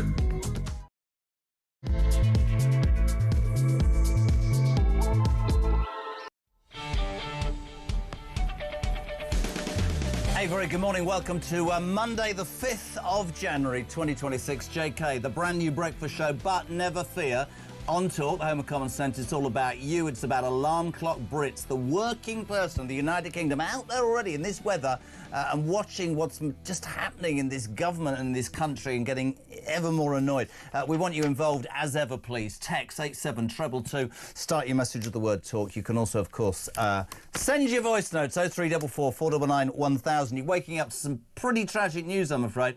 Keir Starmer yesterday in a BBC interview with Laura Kunsberg said, I will, but let's play it. He says he'll be here in 12 months. This will make you feel good for a Monday. Have a watch. I'll be sitting in this seat by 2027, and if this long-form interview works, we can try it again in January of next year as well. I am looking forward to 2026. I'm optimistic about turning the corner, which is good for the country. Really? Yeah, well, we'll make our own minds up about that. Is he good for the country? Is he going to survive? He wants to take us apparently closer to Brexit. That's a betrayal to the British people. Apparently, he's very happy to give illegal migrants new phones and say hello to anybody. 70,000 have come in since he became the Prime Minister. The left wing of the Labour Party are at him because Donald Trump, of course, whatever you make of what happened in Venezuela. Poppy Coburn just said to me, she left the studio, even when Trump does something I disagree with, it's still quite amusing just to see. There has been a lot of people texting the show in the last hour saying, could we not beg Donald Trump to do the same to Starmer as he did to Nicolas Maduro? Come into Downing Street in the middle of the night, the American Special Forces, and take him out in his Mr. Men pyjamas. Yesterday, this is really important, a More in Common poll predicted a Reform UK majority if an election was held now. This was 16,000 Brits who said Reform would get a 381-seat majority. Yesterday, Keir Starmer, he talked about the threat of Reform. Have a listen, have a watch. It'll be a Labour government up against a very right-wing proposition in Reform. And that Reform proposition will be a proposition of toxic divide of this country. The next election is going to be about a question of what is it to be British? And I believe to be British is to be compassionate, reasonable, live and let live, and diverse. And I am proud to serve our diverse country and all of its parts. It is British to be diverse. And that is the essence of Britishness. That will be challenged at the next election by Reform, and this country, if Reform wins, will be torn apart in a toxic way. And my strong sense of history tells me that if a right-wing proposition like that gets in with that toxic divide and things don't go the way they pretend they will, and they won't, they will move to the right, to the right, to the right. To the right, to the right, to the right, from a Prime Minister who got elected talking quite centrist and is going to the left, to the left, to the left. Right. Apparently, a reform government will be a right-wing proposition. It will cause toxic division. It will be a disaster. A very good morning to the Deputy Leader of Reform, Richard Tice. Happy New Year. How are you? Happy New Year to you, Jeremy, and congratulations on your new show. Well, I'm celebrating the new year. I've got a new tie. I've got new cufflinks, and I've got a new fiancée, Jeremy. Imagine that. Listen, if you don't know the news, ladies and gentlemen, on Boxing Day, Richard Tice got down on one knee, took him an hour to get back up again, and he asked the wonderful Isabel Oakeshott to get married. Now, I have a slight message from Isabel, and you're going to slightly worry about this, but don't, because I've already been invited to the wedding. Where's the ring, Tice? You can't just ask her to marry you without a ring, man. You haven't bought one. Patience is a virtue, Jeremy. Patience is a virtue. That's what I say. I know what you're up to. You're going to marry her quickly, so you actually just miss out on the engagement. No, that's libelous. I'm not having it. I'm in touch with my lawyers already. All right, well, just remember I do a wonderful disco. I'll play the tunes in the evening at the gig. Welcome to the show, mate. Thank you for that. Let's kick off straight away with Keir Starmer. I mean, he said about reform there, I wrote it down, if this country goes for a right-wing proposition that will cause toxic division, he said that would not be British and we would suffer dramatically. What's your response to that, Richard? Well, my response to that is that this is a Prime Minister who is delusional, who thinks he's going to be there in a year's time. I think probably Coburn was probably right. It might be a 20% chance, but the likelihood is after disastrous May elections when reform we plan to do extremely well, that Starmer will be ousted. But look, if there's a reform government, and let's hope there will be, after the next general election, that's because the British people have voted for a British government, not some government that seems to be sort of kowtowing to the Chinese communist regime in so many different ways. And to be British is to believe in British values. It's to believe in everything that Britain stands for. It's to believe in our culture. It's to believe in law and order. It's to believe in making people better off. And fundamentally, it's to believe in our background as a Christian nation. That's who we are. It's where we've come from, and it's where we must always remain. And this idea that diversity is our strength. Well, how's that playing out on the streets up and down the country, where people are too terrified to walk through the streets of London wearing a watch or jewellery for fear that some mugger might come and nick it off you? It's really interesting. If I was, not that he would listen to anybody, I don't think he does. I think you can see that in terms of how he speaks. But to attack reform as un-British is a bit rich from a man who has freely allowed people to flood into this country, who I would respectfully suggest don't have Britain's best interests at heart, and whose very presence in this country is actually, more than anything, caused division, upset and misery for so many of the indigenous population. But look, there was a poll yesterday, I'd love your response, More in Common, projecting your party would win a majority, 381 seats. Over Christmas, I've also read articles that have said that the biggest problem for reform will be that as the reality of what potentially could happen does start to happen to Labour, that you look at the Greens, God knows how they're on 17%, he's mad, by the way, and the Liberal Democrats, who I don't believe are any better, and that there would be at all costs, Richard, a concerted effort by not just the establishment, but anybody left of centre to do whatever they can to keep Nigel out of number 10. Now, my answer is your answer, which is it's surely about what the British people want, isn't it? And if they want it enough, they'll vote for it. Trust the gut instinct of the British people at the ballot box overall, and I believe that they will vote for common sense and they will vote for reform in very, very significant numbers, because the country, I mean, we are literally going bust as a nation. The government has borrowed over £130 billion in the first 8 months of this year. I mean, it's just completely and utterly out of control. Everybody feels poorer. The budget confirmed that real disposable household income will at best flatline or fall over the remaining term of this government. And the British people have had enough. They want proper law and order, they want economic growth, and they want secure borders. It's not difficult, and that's what a reform government will give. And that's why we're leading in all the national polls. And sure, Starmer's He looks like a sort of startled, terrified rabbit in that interview with the BBC yesterday. And rightly so, given the damage that he's doing to our country.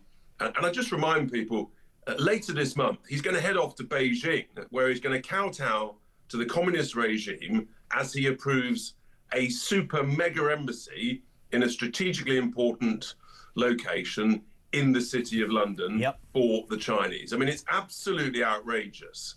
This is a man who is, the infiltration of the communist regime in China into the Labour Party is something that we're determined gets properly investigated by this review that was announced by the government just before the Christmas break. I couldn't agree more. And in fact, just taking it back to what he said in that Kunzberg interview about, a vote for reform will be un-British. What about this accusation this morning? Well, it's not just an accusation because, again, let's just play another clip for people who are just tuning in to the Jeremy Kyle Breakfast Show. He did this big interview with Laura Kunzberg. He talked about the threat of reform. He said he'll be the Prime Minister. And then he talked about something that winds the hell out of me, the betrayal of Brexit. Have a listen, peeps. Steps. But what's next? We've already taken steps on food and agriculture to align with the single market. That's the sovereign decision that we have taken. I think we should get closer, and if it's in our national interest, in our interest, to have even closer alignment with the single market, then we should consider that. We should go that far. Richard, sovereign decision we've taken, we should get closer. I'm sorry, maybe I missed the point. I voted to leave, as did 52% of this country.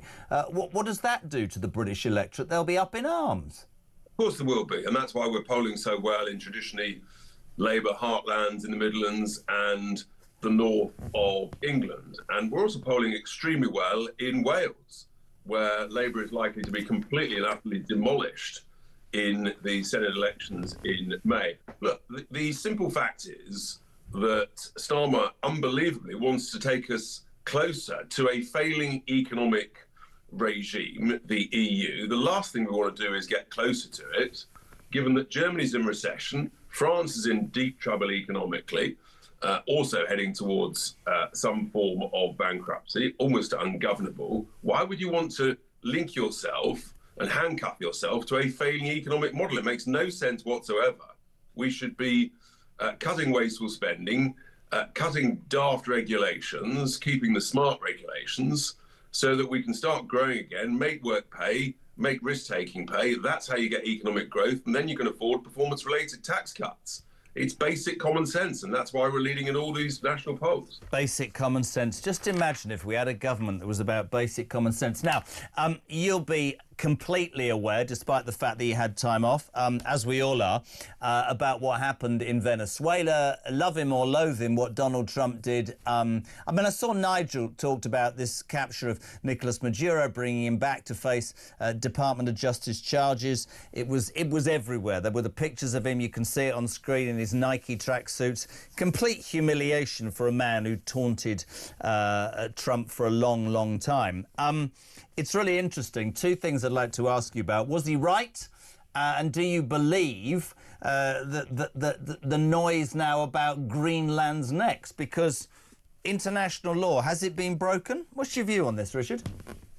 So, look, it's definitely acceptable under US domestic law. The role of the US president is to look after the safety and interests of the American people. And this was an illegitimate drugs lord who has been deemed illegitimate by the UK, by the US, by the EU for many, many years, who's been controlling Venezuela. And he's led to the deaths of tens of thousands of Americans because of the vast amount of drugs, primarily cocaine, that has gone from Venezuela to the US, the armed conflict and battles and violence of gangs in the US, all linked to this.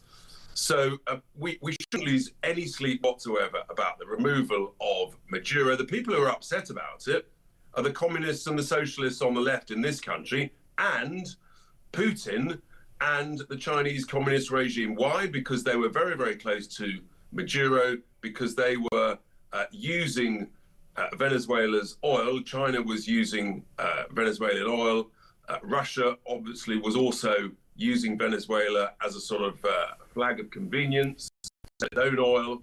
And literally the day before Maduro was taken, the Chinese had a senior envoy and delegation meeting Maduro, talking about oil interests. And not unreasonably, the Americans have said, actually, it's not in our interest to allow the Russians or the Chinese to be controlling Venezuela on our back door. That's the position there. Look, I think the Greenland thing, sometimes you've got to take, you should always take President Trump very seriously. Don't take every word literally. I couldn't agree more, actually. You can take, I mean, Poppy summed it up. She said, even the most outrageous things, you have to smile, but you have to take with a pinch of salt. Let's bring it domestically back to the Venezuela point, because that was the reason for asking it, because not only is he facing obliteration at the polls, Starmer, in May, he's humiliated on the international stage. A great article from Rod Liddle in The Sun this morning saying, you know, of course he wasn't going to wake up Starmer and tell him. He was asleep in his Mr. Men pyjamas somewhere in Downing Street. Let's talk about what he now faces within his own party. They are tearing themselves apart. Let's try and understand these left-wing socialists. This is what I don't understand. The Diane Abbotts, the Jeremy Corbyns, all these people are demanding that the Prime Minister condemns Donald Trump's attack on Venezuela, or rather, what happened. They're Maduro apologists. How do people like that, Richard Buffoon, as I call him, Bergen or whatever, how do they sleep at night knowing they're basically shouting out for a communist dictator who's killed many of his own people? How does that work?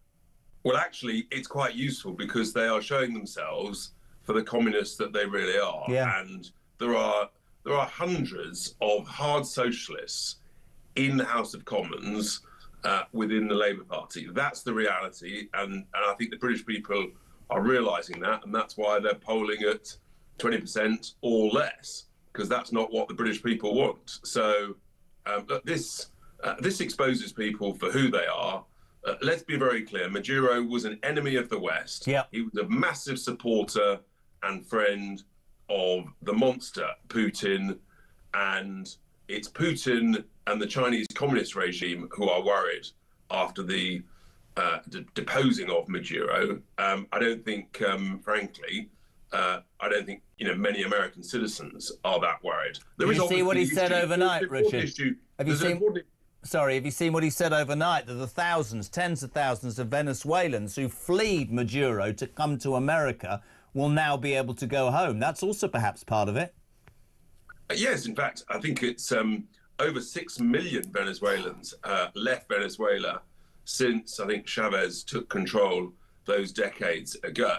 And I just think that the fact that Putin and the Chinese regime will be destabilized, will be regretful of this, that is important. There is obviously a serious question of what next. And that's why Trump said that America needs to run Venezuela until they can get some free and fair elections. What we do not want to see, and the friendly, sort of the critical friend to the US must say, don't let to Venezuela what happened in Iraq and Libya, where they decapitated a leader by removing them from power, and then chaos ensued. And that's a really important lesson that needs to be learned.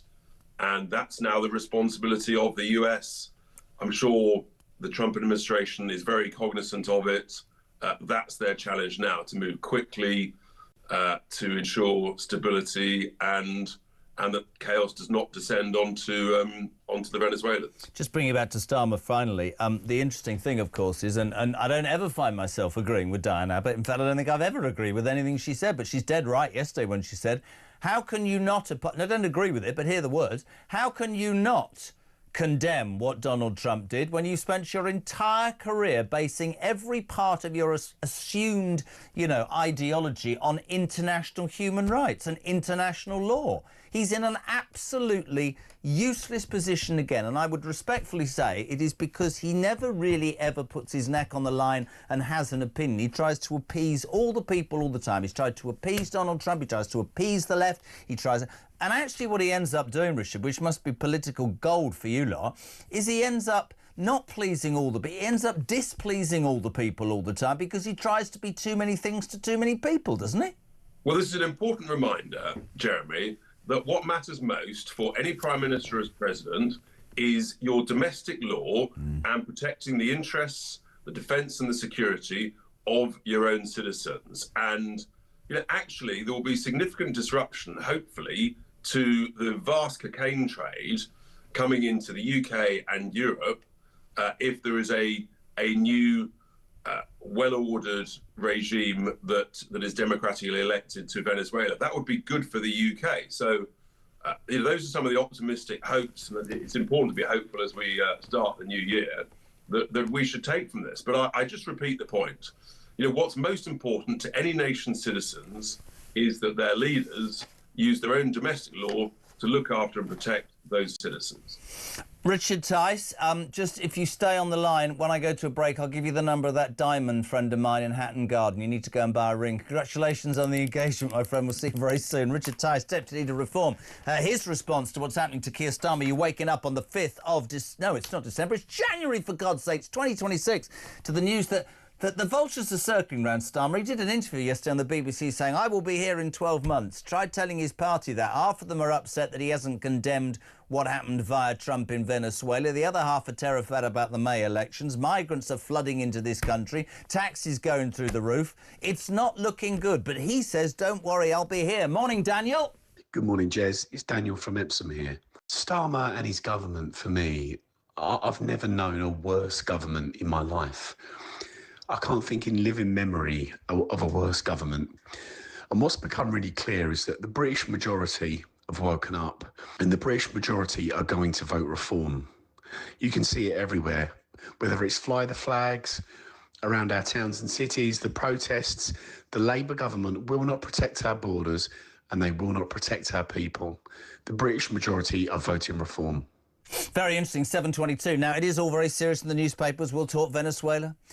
We'll talk all about, what's happened in terms of here and Starmer and will he be here or not. But on this show, right, the Jeremy Kyle Breakfast Show, there is one person who tries to bring a bit of light to it. A bit of light. His name is Harvey. He considers himself a composer. First song for 2026. Morning, Harv. Morning, Jezza. Morning. Morning, Mike. Morning, Jezza. It's Harvey from Memo Hempstead. Wishing everyone at Talk Radio a happy new year from R&A Design and Build. Just going to keep it sweet and short today. Have a good show. Is that it? There's no song? It was just a cheap plug for his company? Harvey, you need to put a song together, mate. That way you get on. What is it, 7:23? Back in 3?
This journey of me following the migrants went from sort of 10 in the morning, all around the clock, to late at night, to the point where, on buses, on trains, through streets, at every key point, French military police and the French police, they were there.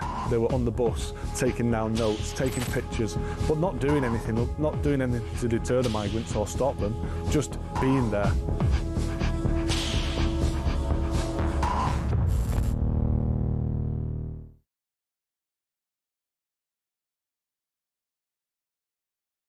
UK on DAB+, on YouTube, on your mobile, and on your side. This is Talk. Welcome back, 7:26. It's Monday morning. This is the Jeremy Kyle Breakfast Show. We're lining up today. Julia Hartley-Brewer, the Queen of Westminster, is back from 10 o'clock. She'll be brilliant. And Ian Collins this afternoon from 1 o'clock. Who's on drive? Is it PC? Peter Cardwell? Who? It is. Peter Cardwell all week on drive time. Hurrah! He'll be here. Don't miss it. By the way, you know we're talking about Donald Trump and Venezuela. Sean, what do you make of it all, by the way? Morning, Jeremy. Sean from Grimsby here. Don't really know a lot about Venezuela. Probably like most people. But I've seen loads of videos of these Venezuelans celebrating on the street since this lovely fella's been taken. And yet over here in the West, and it's always in the West, in America, Australia, Europe, it's the same old people, the pro-Palestine lot, the transgenders, the vegans, the just up oil people, the Islamists, all come together again and start banging on about international law, about supporting groups what murder and rape people. But let me tell you, mate, if international law supports these dictators being in power and you can't get rid of them, then it sucks. You know, great show, mate. Very nice of you, sounds happy. Breaking news, by the way, on Talk Breakfast. Donald Trump on Air Force One in the last few minutes, this is honestly, has threatened military action against Colombia only days after the US forces carried out those strikes to capture Maduro in Venezuela. He was aboard the plane and he warned that Colombia could be next if it doesn't reduce the flow of illicit drugs to the US. So, before we speak to a US defence attorney and legal representative Deborah Blum, let's play you a clip. This was released by the White House in the aftermath of grabbing Maduro. Because let me tell you something, right? Love him or loathe him, wouldn't you love a leader in this country who had the ability to say, I'm going to do something? This is them patting themselves on the back. Have a watch. Venga por mí! Last night, on the order of the President of the United States, aquí no esperan Miraflores! And in support of a request from the Department of Justice, no se tarde en llegar! The United States military conducted an apprehension mission in Caracas, Venezuela, to bring to justice two indicted persons, Nicolas and Cecilia Maduro. Cobarde! Nicolas Maduro had his chance until he didn't. He effed around and he found out. This was one of the most stunning, effective, and powerful displays of American military might and competence in American history. Like, I don't understand yet how they haven't figured this out. And now, if you don't know, now you know. Because this is the way it's going to play out. And I think people need to understand that this is not a president that just talks and does letters and press conferences. And, you know, if he says he's serious about something, he means it. But don't play games. Don't play games with this president's in office, because it's not going to turn out well. Christian and I just watching that. It's like an American Hollywood sort of, I don't know, one of those things that launches a film. It's unbelievable. But the reality is, for me, I want to know what the Americans think. We say a very good morning to Deborah J. Blum, US defence attorney and legal commentator. Good morning, Deborah. How are you? Good, thanks for having me. My pleasure. I was just breaking that news that on Air Force One in the last few minutes, DJ T has threatened that Colombia will be next. Can I ask you, not from a legal point of view, what's the response across America? I suspect if you hate him, it's awful, and if you love him, it's great, right?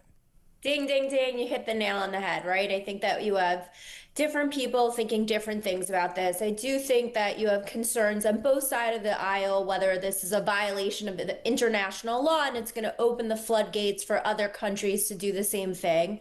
And then domestically, it's a question of whether he needed Congress to authorize this.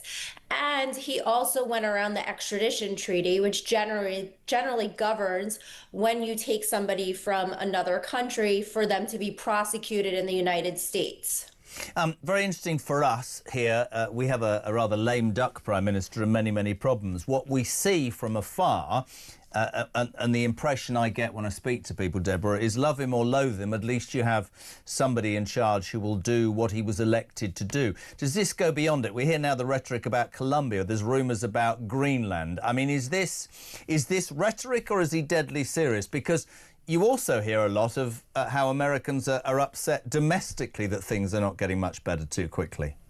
Right. So, I mean, there are a lot of reasons people could have concern about this, right? He pardoned the Honduran president who had ties to drug trafficking, yet he's pursuing this individual, the president, who is now indicted in the Southern District of New York for terrorism and drug trafficking charges. So it's a question of what are his objectives? Why is he going after this president? Why did he do it in this way? You know, to argue that it was necessary, you have to have self-defense. One could maybe argue both sides as to why he did this. He declared a non-international armed conflict with drug cartels. So he's definitely doing his own thing and acting without checks and balances, which in the United States is our major fundamental way that we have different powers and there are checks and balances. So that's why Congress would generally have to authorize a military strike. It's interesting you talk about checks and balances. Of course, we have that in this country as well, and you can see that Congress is going to jump up and down. But after what many saw as the stagnation of the Biden years and really nothing more than, you know, jumping up and down on the spot, not very accurately, this was always going to be a president who did what he said he was going to do and sometimes more. Do you believe, I mean, I also saw quite a lot over the weekend about how his approval rating is down to 36 to 38%, very, very low. Do you think the bubble is bursting, or do you think that Donald Trump, who's got 4 years and can never stand again, has a very clear idea of what he's going to do and nobody's going to stop him doing it? That's what we're saying. You know, I'm here to answer more of the questions such as what's going to happen in court, right? He's going to go into court and his lawyers are going to argue that this violated extradition treaty. But the U.S. does it many times. I'm involved in a case right now where the same thing happened. It was disguised as a deportation, but it was actually a formal extradition without any of the rights that you're granted under the extradition treaty. And in terms of approval rating or, you know, what direction he's taking it in, he's certainly sticking to what he's saying. You know, there are reasons why for an operation of this scale that you don't want to involve other branches of the government. You get to take swift action. So you could really see this from various points. And I'm really going to be curious who the judges assigned to the case. We should find that out tomorrow. What their position is going to be on this abduction. Does this person get to argue sovereign immunity? I think that that's going to be really difficult for him to establish, given that so many people in his home country feel that he has illegitimate power, right? Then it's going to be a question of how else, like we did this in 1989 with Manuel Noriega, so his defense counsel is certainly going, I mean, the prosecution is going to argue that this was done. There's plenty of precedent for it. And also, if you look at those extradition treaty cases, the U.S. gets to abduct people often. It's quite interesting. Without any consequence. I'm just going to read you a text, actually, that's come in while we're speaking from Bob. He says, Trump's attack on Venezuelan drug cartels, strong action from a strong leader in my mind. How many Americans have died due to trafficking of drugs, fentanyl and others?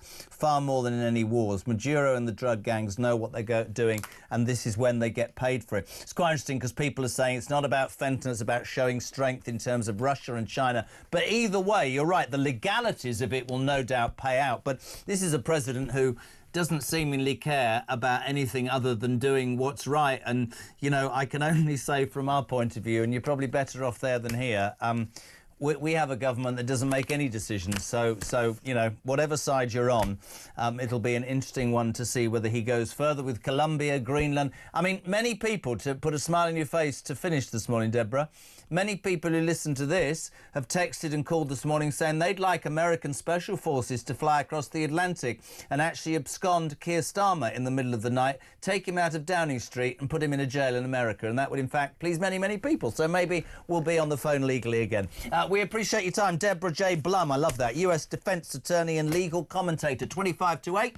We're live across the United Kingdom. It's the home of the working class Brit, alarm clock Brits, the Jeremy Kyle Breakfast Show. It's about you. Now, I would usually go to a break because we're going to speak to a member of the Tory shadow cabinet. Christian's being sympathetic this morning. He says, why don't we go to them now because they're cold? Who is it? It's Matt Vickers. No, let's go to a break. No, Matty, Happy New Year. What's happening? Look at you. It's damn cold out here. Happy New Year. Did you get nice for Christmas? No. Did you get a girlfriend? Well, I didn't have an inflatable one, but in the end, you know, you get all these socks and the Lynx Africa. Well, I got this peculiar present from one brother who always buys me something odd. Yeah. And it was this book. It's entitled "I'm Only Being Honest." And it had this picture of a young chap on the front who had the same he had the same name as you. It turns out it was your book. Very impressive read. Well, yet to read, but I'm sure it will. You haven't read it, have you? My kids laugh at I'm Only Being Honest because it was. You could just so you know how tight your brother is. You can get it on Amazon for 49p. It was written 14 years ago. It was a bestseller, but yeah, all gone. Mate, great to have you on. You've drawn the short straw on Monday the 5th, haven't you?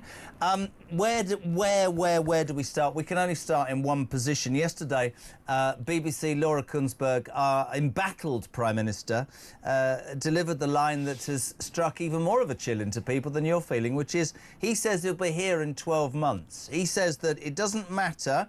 He knows it's hard for Brits, but things are about to turn and things are going to improve. What's yours and the Tories' response to that? Well, the problem is things have already turned. He's had 18 months and he's took us entirely the wrong way. When this government came to office, we had the fastest growing economy in the G7. We've now got the slowest. We had near record levels of employment.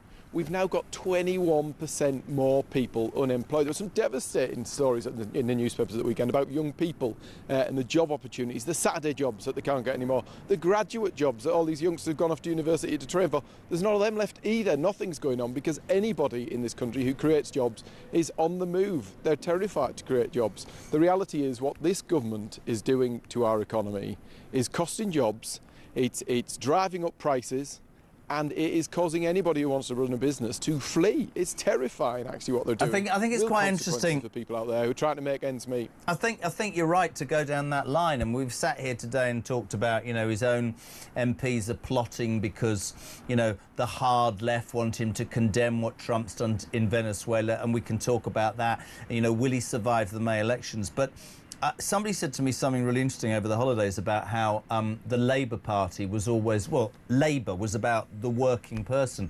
And there's no doubt that working people and people who have struggled to succeed or run a business or have been absolutely screwed under this 18-month government. And actually those very people that were probably the heartbeat of Labour have abandoned them in droves. Whether they've gone to the right or the left, that's it. And he seems to be... I mean, let's take Venezuela. Half of his party is saying, because they're all Chavez red flag flying socialists, they're all saying he should condemn it. And I said it earlier, I don't think I've ever supported them more. When Diane Abbott yesterday said, and I quote, you've based your entire career on being a supporter of international law, you're a human rights law, you're a bloody hypocrite. I mean, pick your poison with these guys. The reality is that this was a brutal, oppressive regime, well, an illegitimate regime. You know, he held an election, didn't get the result he wanted, carried on anyway, to the point he did so much damage to that country that 8 million people left. Yeah. I mean, it's bad here, but crikey, 8 million people up sticks and left Venezuela. But did he have a right to go in there? Do you and the Tory party believe that the reason that he's given about fentanyl and drugs is justification? And Nigel Farage said he's broken international law. Do you believe it's justification for what happened? I think we've got to ask the Americans. Well, the opportunity would be there for the Americans to put the case forward. I'm sure they're going to do that. I'm sure there are people who would criticise Trump no matter what he did. Anyway, before we even start, you heard the loony lefties of the Labour Party. The reality is that the Americans are our biggest partner, whether it's defence, whether it's security, whether it's intelligence, whether it's trade. They share our values, they share our interests on the globe and the outlook there. It's right that the questions will be asked. It's right that the USA will have to put the case forward and answer those questions. And it's right that this brutal dictator has finally been held to account for the things that he's done to those people in Venezuela. But you see, I mean, I'm not against you. I agree with you. But when you describe them as our partner and that special relationship, I don't mean to be rude, Starmer had no idea at all. He had absolutely no idea. I mean, there's this great story there's an article in The Sun, I think page 12, with Rod Liddell, and he says, can you imagine, like, they're in the American Situation Room, and the general's going, we are ready to go, Mr. President, do you give anything? And suddenly somebody goes, no, we We haven't rung Sir Keir, and they all laugh. And somebody, he'd be at home in his Mr. Men pyjamas. I mean, I get wound up about, you know, what happens domestically, but internationally, this special relationship, look how he treated him when he dissed him on stage that time. We are a laughing stock, and still further with this, we knew nothing about this. That's the point, Matt, isn't it? I mean, you couldn't have a less inspiring guy at the helm of this country. The guy is so drab, it's unreal. He's got no backbone. He can't even stand up to his own backbenchers. Whenever we send this guy abroad, you don't worry about the cost of his travel. You worry about whatever he's going to give away whilst he's there. He's always at the wrong end of the negotiating table. Whether it's giving away 12 years of fishing rights to the EU, whether it's giving away we're voting on it again this week, Chagos and the huge cost of that. This guy just seems to go away, dole it out willy-nilly, and everybody else is forced to pick up the tab.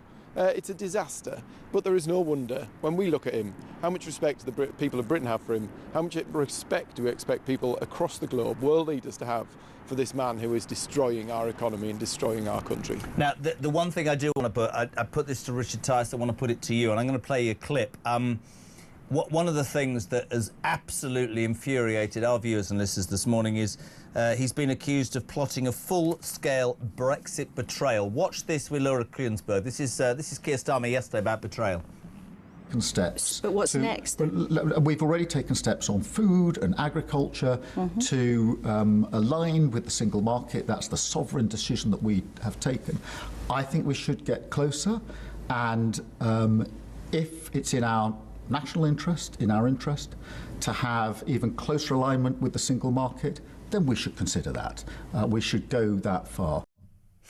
What's yours and the Tory party's view of what seems to be a government, again, saying to 52% of people who voted to leave Brexit, shove your opinion, I'm going my own way? It's another broken promise. He broke his promises to our farmers, he broke his promises to our pensioners, he broke his promises to all of us on council tax. He said not a penny more, and up it went. It's another broken promise from the Labour Party. He told us he wouldn't do this in his manifesto, but it's just another distraction as well. This guy wants to blame anybody but himself and Rachel Reeves for the damage that he's doing to our country and our economy. All those people out of work, young people, opportunities closed off to them, businesses absolutely battered by his business rates increases, by his jobs tax, and by the red tape that's spiralling out of control as a result of his employment rights bill. It's his fault. He can't blame anybody else. Blame it on the EU all you want, blame it on Brexit all you want. The reality is, the reason our economy is in the state it is because of Keir Starmer and Rachel Reeves' decisions. Yeah, I think most people listening, just finally, as the Shadow Home Office Minister, your latest title for 2026, he's got so many, ladies and gentlemen, this sort of wound up a lot of people this morning. We're approaching 70,000 illegal migrants that have come into this country since Starmer took power. Migrants can have their mobile phones and SIM cards seized from today without the need for arrest under laws fighting people smugglers. Border Force, immigration and police officers will be able to confiscate and search phones and other electronic devices. Most people texting and saying, why has it taken so long? But there's real cynicism, Matt. This will make you smile. People think they're taking the migrants' phones to give them back with a free upgrade. What's the Tory party's response to that? So the reality is that this migration crisis under this government has got not a little bit worse, it's got a hell of a lot worse. Yes. The number arriving over the last 18 months, if you take it and compare it to the 18 months of the last government, it's gone up 50%. That is huge. And when it comes down to these phones, there was already legislation in place that would have allowed us to take phones, to seize such devices, but it was linked to an obligation on the Home Secretary to remove people who come here illegally. All of this is tinkering around the edges. It could already be done. The reality is people who break into this country, people who enter illegally, cannot be allowed to stay. Everybody at home knows that is the common sense way to solve this. Until we start doing that, people are going to continue to arrive in ever increasing numbers. The only way to do it is to remove people who break into this country. Mate, it's always a pleasure. Now you're going to come in and do the papers later in the week. Do you realise that you're the first person to do an interview with me from Westminster without people with placards behind you? Do you know why that is? Because it's too bloody cold, which sums up exactly what those sort of protesters are. They're all at home. I don't want to put my banner up today. Matt Vickers, you're a ledge. Thank you very much indeed. 7:45. So much to talk about. Jane, good morning. Morning, Jeremy. This Brexit betrayal. The farmers have had 12 months of not knowing whether they can survive. Keir Starmer comments about food and agriculture several times on that interview. We're securing food and agriculture in our European single market. And I want to know, are the European farmers who are demonstrating all over Europe at the moment willing to go to the standards of the UK farmers and what we have to put up with and what we have to adhere to with chemicals and restrictions on how we farm this land? That's the question I want to know. Is he going to ask that the European farmers have to go to the lengths that we, the British farmers, have to go to?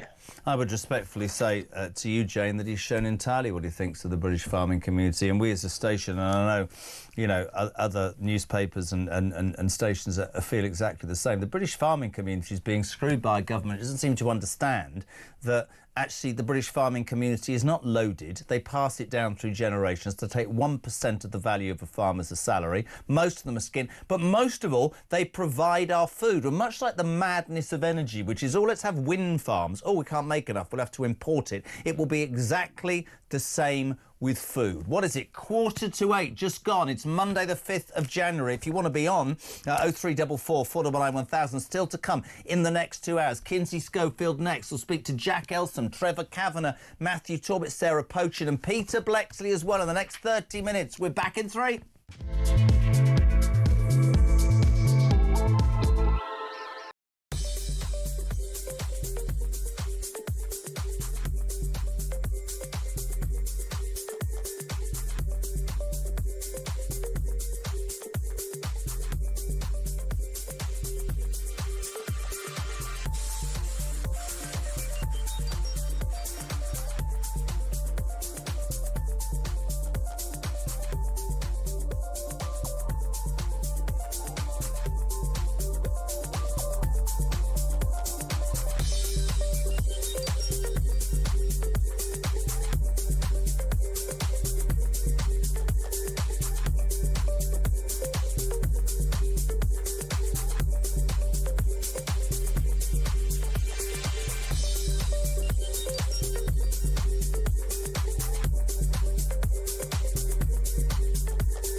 Across the UK, on DAB+, on YouTube, on your mobile, and on your side. This is Talk. Welcome back, my friends. 12 minutes to 8. We're live across the UK. It's the Jeremy Kyle Breakfast Show on Talk's the home of common sense. It's the home of the alarm clock Brits. And you're waking up to the news that Keir Starmer is embattled on many fronts. Donald Trump's invading, well, I say going into Venezuela, maybe Colombia and Greenland next. He's not even telling Starmer. Half of his MPs are hacked off. He hasn't denounced it. They're not very happy. He's worried about the May elections. But yesterday he told us in an address, well, not an address, an interview on the BBC, he will be here in 12 months' time. So things can only get worse, ladies and gentlemen. He's going to take us back into Europe. He's going to... Never mind. 0344 499 1000. It's 11 minutes to 8. Brand new breakfast show on Talk, but it's all about you and it's about the stories. And we can't do a brand new breakfast show without the First Lady of America, I call her, the first royal lady. She should be in the royal family. Kinsey Schofield, a very good morning to you. I mean, conveniently, JK, I Yeah. do have a tiara. If this is how you want to start the new breakfast show, I have a tiara at my beck and call always, and I'm ready to go. It's a new year, new me. Madam, the Duchess of California, welcome to the Jeremy Kyle Breakfast Show. It's called a tiara, not a tiara. Tiara. Oh, I'm sorry. That's so Meghan Markle of me. I mean, honestly, if you want to join the British royal family, can you damn well speak properly first? It's tiara. No, Meghan. Tiara. I will take my tiara off if we get serious, though, because I am a respectable journalist. Yeah, take it off. Welcome. How was Christmas? Happy New Year. Everything good? It was. Thanks for asking. It's great to see you, and I love all the beautiful new graphics for your breakfast show. Congratulations. Thank you, my darling. Two big stories, and this is something that you and we were talking at 3 o'clock this morning, but that's another story. Prince Harry set to regain his automatic armed security in the UK. How? Well, first of all, I'd love your reaction to this because you're going to be paying for this. According to sources close to the Sussexes, Prince Harry won his fight for his round-the-clock security detail to be restored, which means the UK taxpayers would cover the costs of Harry's security again. How has he won it? Who's made that decision? Do we know? So the reinstatement of armed security, this was assured after a fresh risk assessment was carried out by Ravik. A source told the Daily Mail it's now a formality. The Home Office has indicated that security is now nailed on for Harry. And this is kind of silly because we've talked about this for years now, you and I, how really all he had to do was give them 30 days notice, and the likelihood that he'd get the security that he wants, which is armed security, is pretty high. But the fact that it's automatic, it's just frustrating to, I imagine to someone like me that covers him. When you look at the amount of time he spends in the UK and what his objectives are since Megxit when he's there, JK, the majority of the time that he's there, he's suing somebody. He's in a court. He's in a courtroom. He's fighting with somebody. If I'm a British taxpayer, I don't like the fact that my money is going towards Harry pitching a fit and moaning in another courtroom. Listen, I couldn't agree more. And I think you're there, we're here. It's hard enough for people in this country right now for all sorts of reasons that I won't bore you about. High taxation, a government that seems to favour anybody who shouldn't be here over people who have been here all their lives. And I think, for me, as a royalist, this will result in more justifiable kicking of the royal family, because what this says is you can leave this country, slag off the thing that sustains you, and then at some point click your fingers and expect us, a country that's skint, to pay for you when you deign us with your attention. But then there's another story about Harry and Meghan. He is desperate. Now, I read at the weekend that, or maybe at the back end of last week, that William and Charles are going separately to the United States at some point next year to shore up. She's very excited about this. She could meet William. Maybe you could steal him off Catherine. No, I would never do that. Oh, do me a favour. If he said, Kinsey, I'm ditching, will you come with me? Are you saying you wouldn't, Duchess of... Am I more of a Queen Camilla or more of a Catherine? I'm more of a Catherine. I'm not, no offence to Queen Camilla, but I'm not a side piece, okay? I love you so much. I love it. I'm not a side piece. Anyway, back to the main story that we were talking about. They're going, I don't know if they're going together or separately, but Prince Harry has made no secret of the fact that he would like Charles to meet his grandchildren in 26. I think he hasn't seen them since 2022. And I said to you in the car earlier, and I just want you to repeat what you said because I think it's relevant. You sort of heard rumours about this is getting better and their relationship's improving. William won't be happy about this at all, will he? Yeah, Project Thaw, give me a break. I don't believe in Project Thaw. I believe that was a campaign created by Meredith Maines, who no longer works for the Sussexes. So I'm curious to see if that narrative continues throughout 2026 with her no longer there. We read in the Times over the weekend, Kate Manzi reporting that William and Catherine are not in contact with Prince Harry. They have no desire to be in contact with Prince Harry. So very unlikely for the Wales family to reconnect with him in 2026, in my opinion. And also, like, Harry, if your security's been reinstated, then get your butt on an airplane with your kids and your wife and come to the United Kingdom.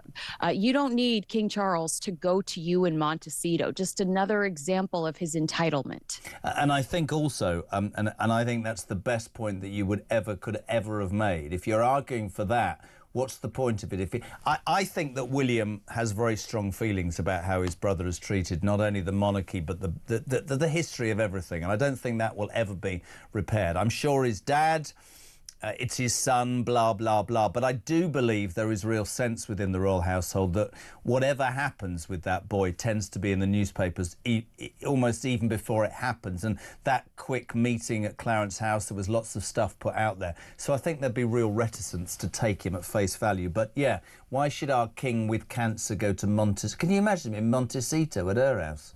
sitting at the kitchen at table. a Whole Foods market, King Charles walking around a Whole Foods market with Rob Lowe. I'm not, Katy Perry. No, I don't see it. I'd like to say that obviously I would never assume that you'd be anybody's piece on the side, but I would love to see you in the royal family, because I actually genuinely believe that you're more royalist than anybody I've ever met, which we love. And thank you, by the way, my darling, for staying up late. What time is it in LA?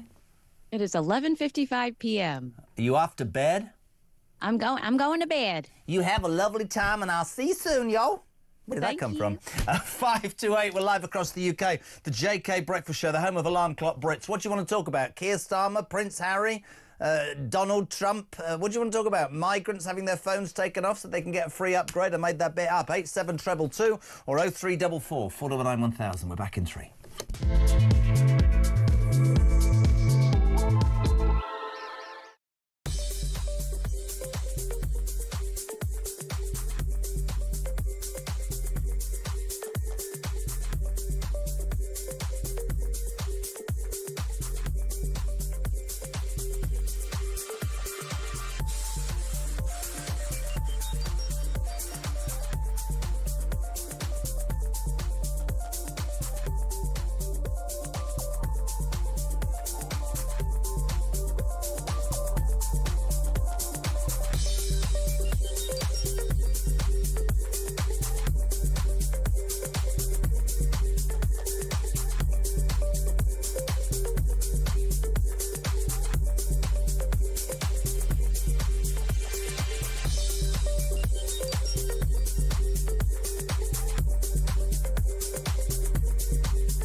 Some breaking news this morning revealed that under the Terrorist Act, 242 people were arrested in the year to June of this year. Something you can indulge in as to all the people across the UK, on DAB+,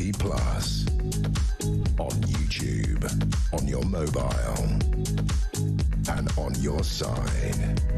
This is Talk. Welcome back, my friends. Couple of minutes to 8. Sarah Poach in after 8. Peter Blexley as well. This is in from Damon. Morning, Jez. Damon from Wigan. If the Prime Minister takes us back into Europe, then what is the bloody point of the British people being able to vote when it counts for absolutely nothing? Governments may as well just come in and do whatever they want and not even care about democracy. It is a betrayal of Britain. This man is a disgrace. Darren, what do you make of Starmer, pal? Jezza, Darren here, Southwest. Honestly, mate, I've just had a laugh. Keir Starmer doing something for the national interest. I don't see him closing the borders. Do you? Have a good day, mate. Glad to see you back. Bye-bye. He sounds happy. Almost 8 o'clock. Robert Morris, can you just stop, please, Jez? Me and the wife have been very ill over Christmas and want to try and eat something for the first time today, and you keep showing that Wally Starmer on the telly and we both feel a bit Uncle Nick. Nice. Right, Sarah Pochin, the newest Reform MP after the news at 8, and your calls and your texts 0344 499 1000, text to 87222. Start your message with the word talk. News at 8 is next.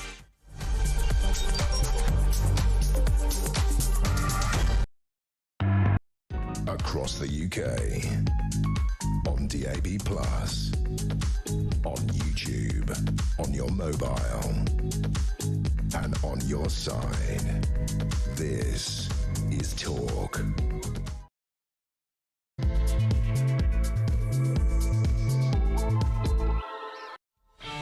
A very, very good morning to you, my friends. What is it? Monday, the 5th of January. We're live across the United Kingdom on the home of common sense. It's Talk, of course, where the nation can and will come to speak, and it's about Alarm Clock Brits. Welcome to the show.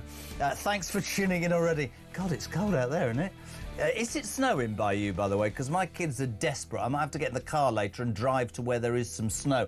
Let us know where you're listening in the UK today and how bad the weather is. Apparently schools are closing, businesses are closing. It's typical, isn't it? Everything's gone to... Yeah. 0344 499 1000. Look at those pictures there. Let it snow. No, people don't like snow. Text 87222. You're waking up to the news that Keir Starmer, his New Year's resolution, an interview yesterday with Kunzberg on the BBC, was to say, whatever the detractors, I will be here in 12 months. Let's just play it. Let's just make you feel happy on a Monday. This is our esteemed leader, fans. We'll be sitting in this seat by 2027, and if this long-form interview works, we can try it again in January of next year as well. I am looking forward to 2026. I'm optimistic about turning the corner, which is good for the country. Yeah, sure it is. Also, obviously the news overnight, over the weekend, about Venezuela, Maduro, the United States involvement in that. He's also under fire, Keir Starmer, because most of the left of his party say to him, you should be condemning this. You're about human rights and international law. You're a complete bloody hypocrite. Never have I agreed with Diane Abbott more. So there you have it. Venezuela. Oh, I forgot. Oh, yeah, he also wants to take us back into Brexit. That's a betrayal as well. What do you make of it all? I'll tell you what this next caller thinks of it all. Ladies and gentlemen, a brand new year. And a very happy good morning to Sarah Pochin, Reform MP for Runcorn and Helsey. Hello. Good morning, Jeremy, and Happy New Year to you too. You've got snow there. Where are you? It's so much snow. I'm still in Cheshire because I'll be going into my Runcorn office before I head down to Parliament. But the snow here is amazing, and we don't often get a lot of snow in Cheshire, so it's absolutely beautiful. Fantastic. I'll bring my kids to your house later. Did you have a good Christmas and New Year? I had a wonderful time, thank you. I am rested and I am ready for 2026. I'm not going to go into detail, but I thought just as a bit of fun with the backroom team here, I'd say to somebody, I won't mention him by name, Ted, I said, what did you get your girlfriend for Christmas? Oh, a couple of them Lush bath bombs, and she bought me some socks. That's romantic, isn't it? Anyway. I don't think that relationship's going to be lasting long. I'm not getting involved. He's now got his hands are over his head now. Sarah Pochin's condemned it. Sarah, where do we start? Where do we start? Do we start with that message yesterday? I will be here. A defiant Keir Starmer. To be truthful, the May local elections look like it will be the beginning of the end for him. Most of the left of his party are up in arms. They're sort of Maduro apologists. You know, they seem to accept that a communist dictator's a good thing. He's running out of road, isn't he? Well, look, May elections are going to be huge for reform, and certainly if the polls perform as they say they are, then it's going to be a massive success for reform. I can't believe that Keir Starmer will be doing that long interview with Laura Kuenssberg this time next year. Look, what he hasn't talked about, his priorities for this year, and surely if I was sitting talking to Laura Kuenssberg as the Prime Minister, I would be talking about tackling the immigration crisis. This is the biggest single issue that this country faces. I would be talking about tackling the cost of living crisis, the money in people's pockets, the lack of jobs for young people, the fact that he's so got his business policy wrong in this country. And I would be talking about the security of this country on a global scale and the safety of women and girls in this country. Did we hear any of that yesterday? No. Is he going to be sat there giving that interview in a year's time? No. I couldn't agree more. I've written that down. You're right, Sarah. We talk about the pulse, the heartbeat of the British people, the silent majority, how people feel. I suspect if you asked the majority of hard-working Brits, immigration, the cost of living, the security of this country, women and young girls, what seems to be happening is important. And yet we've got a Prime Minister who says, I will be here. And talks about wanting closer... Well, I mean, this is the other thing that will send you right over the edge. He wants a closer relationship with Brexit. He says that he wants to return to the single market, and that's what's important to him. And again, I was saying to somebody earlier, so you're freely accepting that 52% of this country voted to get out of that, but you immediately make that your priority. What about things, as you've said, that genuinely matter? He's after closer alignment. What do you and Reform make of that? Well, look, who would want closer alignment with a setup that is the EU, that is in economic failure itself? Yeah. You know, Germany is in recession. France has all sorts of problems of its own. We don't want to be aligning ourselves with a failing institution that cost us millions, billions to belong to every year. The fact is that Keir Starmer is now talking about betraying once again, the British people by denying them the vote that was the Brexit vote. You know, isn't it incredible that 10 years down the line, we still have not implemented Brexit as the British people wanted it to be implemented, because the Tories failed to do it, and Labour now want to, even worse, not only failing to do it, they want to go back on it and take us back into Europe. Well, I'll tell you what, Jeremy, that he will never regain the red wall Labour vote if he betrays the British people in this way. I couldn't agree more, and I think in terms of Brexit as well, I think what you said sort of definitely deserves highlighting. I've always felt, and listen, I was very honest, I voted to leave. There were people who voted to leave who changed their minds, but I've always believed in democracy. Starmer was somebody who argued for a second referendum, by the way. That's not how referendums work. I don't believe it's been implemented fully. I'll ask you this question because you're much more switched on than me. A lot of critics of the vote for Brexit to leave will say that that's the reason that immigration is where it's at today. 70,000, the tracker shows, almost 70,000 have come into this country illegally since Starmer became the Prime Minister. No sign of stopping the boats. Do you believe that Brexit and voting for that caused our immigration problems? Yes or no?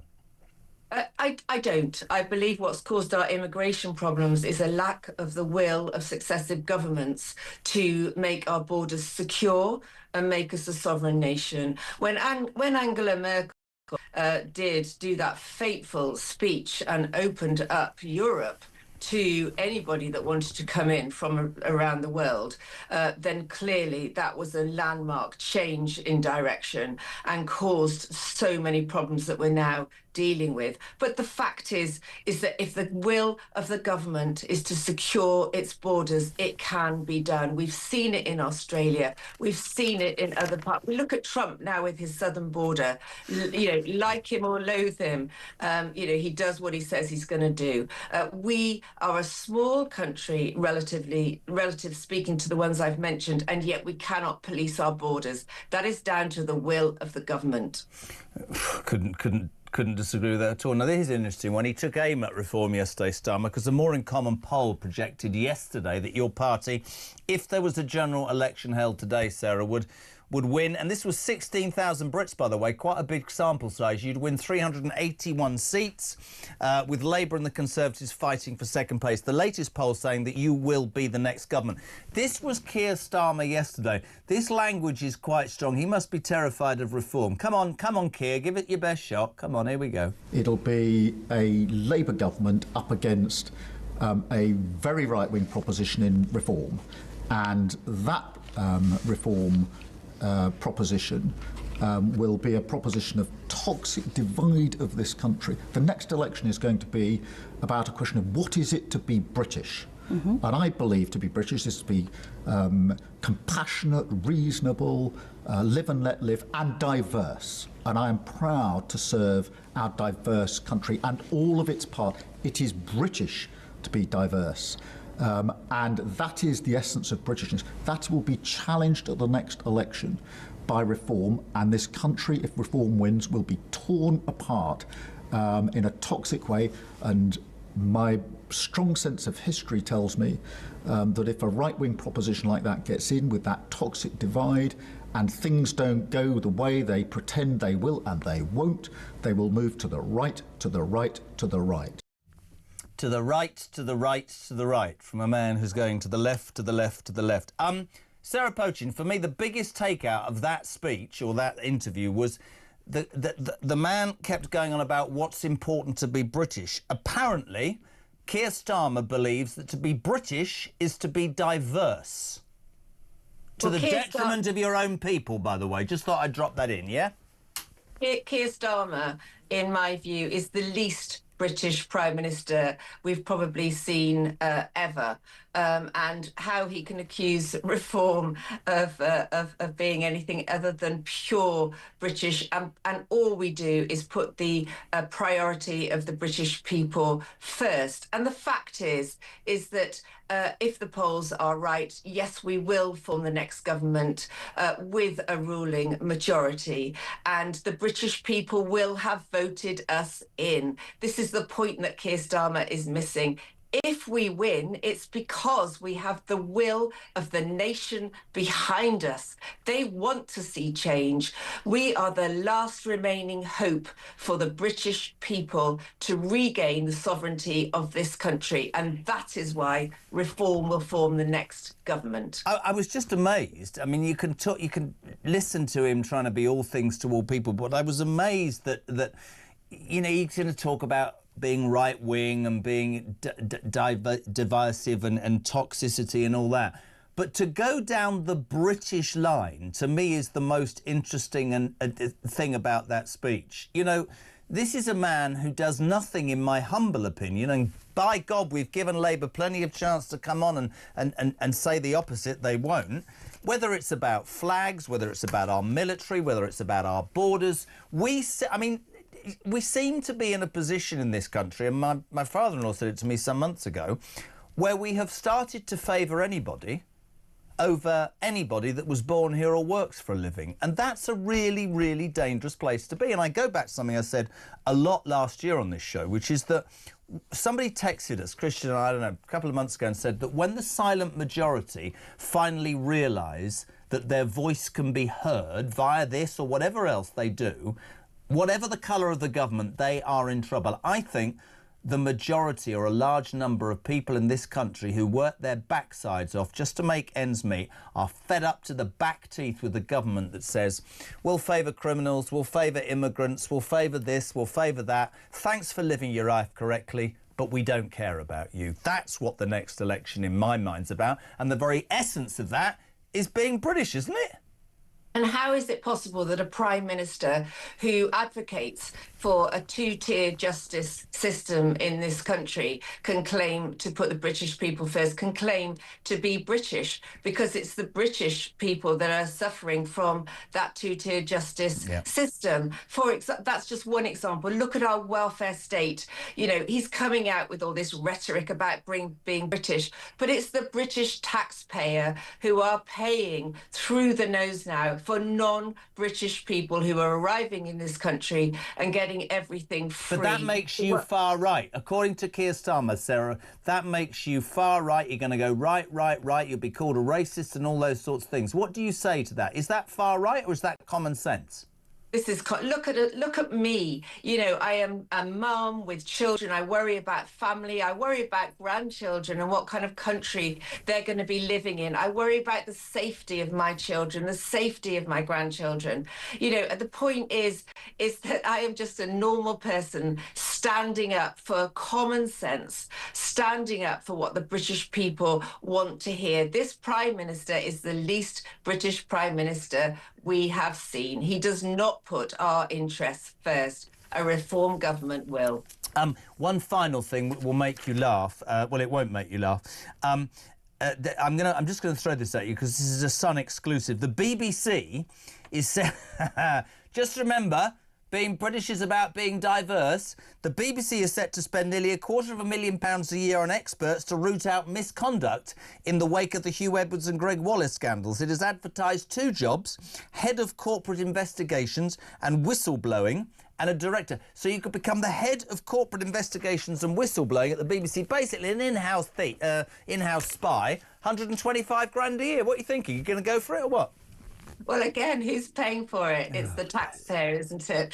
So I think the BBC, as we've talked about recently a lot, needs to sort its house out, put its house in order, and probably change the model entirely. And I think if, you know, we've talked about this as reform. If we get into government, when we get into government, then we would certainly be looking to change the model of how the BBC operates. I mean, I'm not trying to get into trouble or anything, but, you know, they imagine the programmes on on the BBC, you know, Watch with Mother or Bird Watch. What would that be? Pedo Watch, would it? I mean, honestly, the BBC, I cannot... 250 grand a year.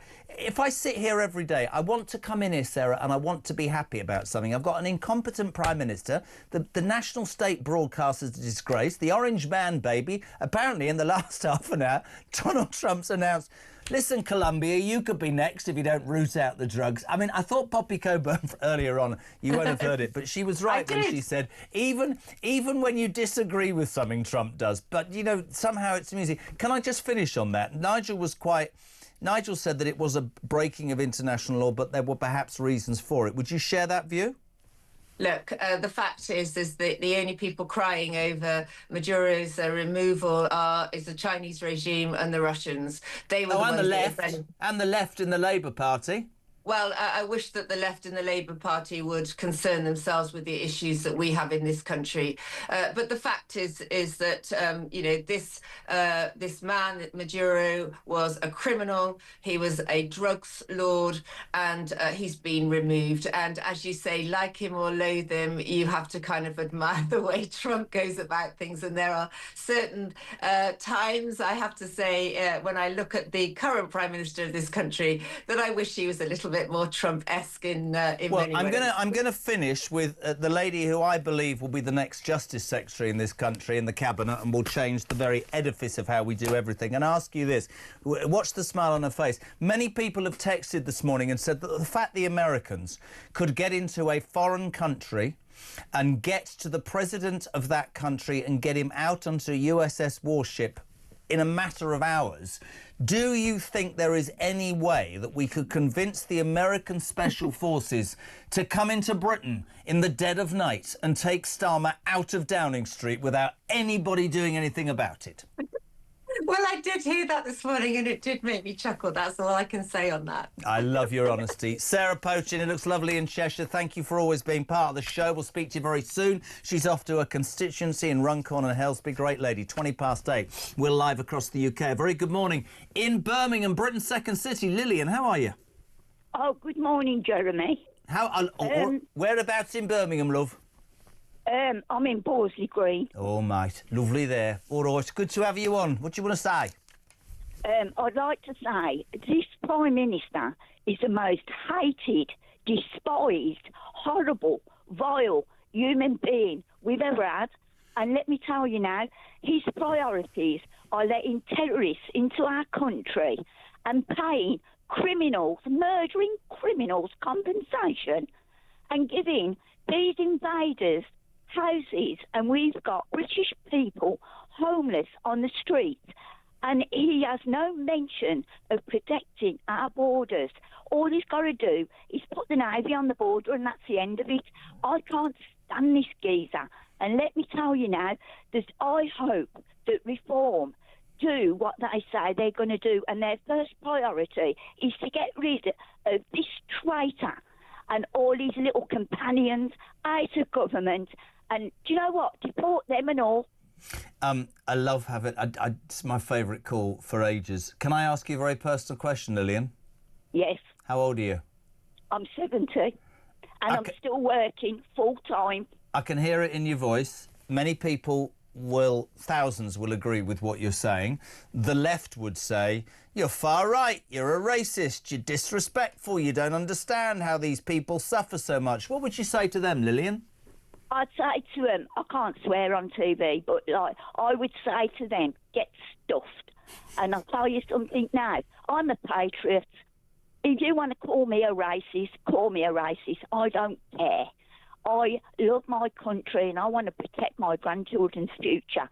And as it stands at the minute, Keir Starmer is not interested in the British people and their grandchildren and their future. And he's got to go. Listen, Lillian, so good to have you on. Keep it talk. Thank you so much indeed. Is that a new voice note from Sean, is it? We'll head to an ad break with this, but keep those calls coming. 0344 499 1000 and your text 87222. Very quickly, Steve says, Jez, listening to Starmer's speech, the phrase that frightens me most is British means diversity. We all know what that means. What a load of absolutely... Morning, Sean. Morning, Jeremy. It's Sean, one of the OG alarm clock Brits. Just want to wish you and Christian and the team a happy new year. I'm going to have another year of me screaming at the radio when you are telling us all of these truth bombs. Have a good day, mate.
across the UK. On DAB+, on YouTube, on your mobile, and on your side. This is Talk.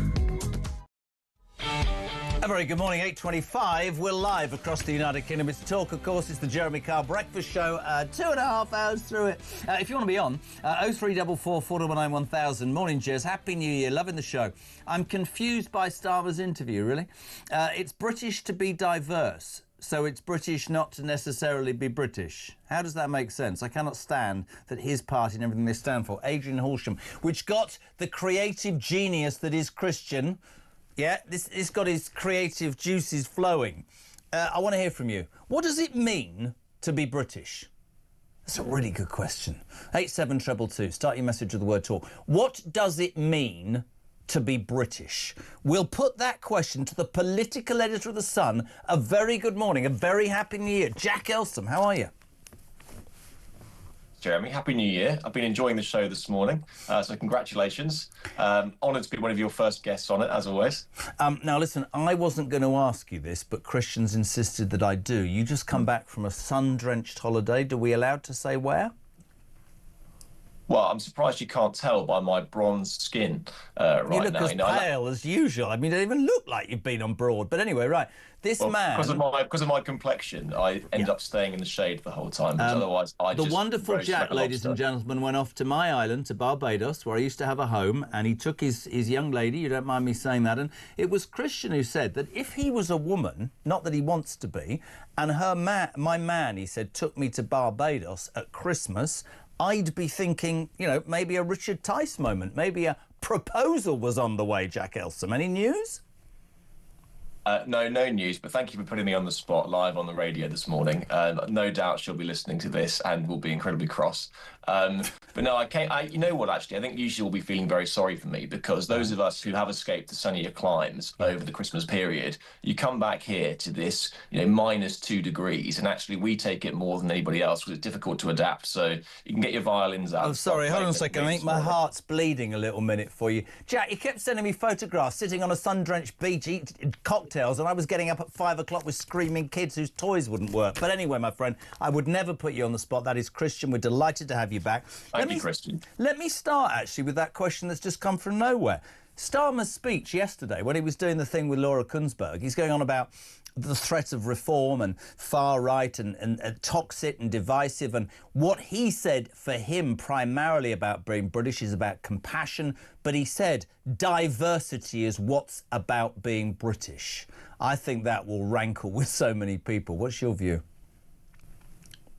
Well, I think like most people in this country, I think that, you know, you can have diversity of race and diversity of creed and diversity of class, but I think that being British fundamentally is subscribing to a set of British values.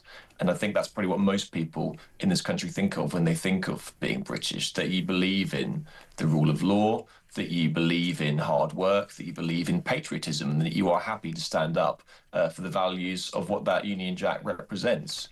And I think that Keir Starmer, and I wrote this in my Sun column a few weeks ago, I think what we're seeing now is the third regeneration of Keir Starmer, in which he is just trying to tack to the left to be as anti-reform, I think, as possible. Because we saw Keir Starmer serve under Jeremy Corbyn, where essentially he paraded himself as a socialist. He then ditched all of that stuff after he won that leadership election, and essentially really tried in the first few months of office to try and ape reform.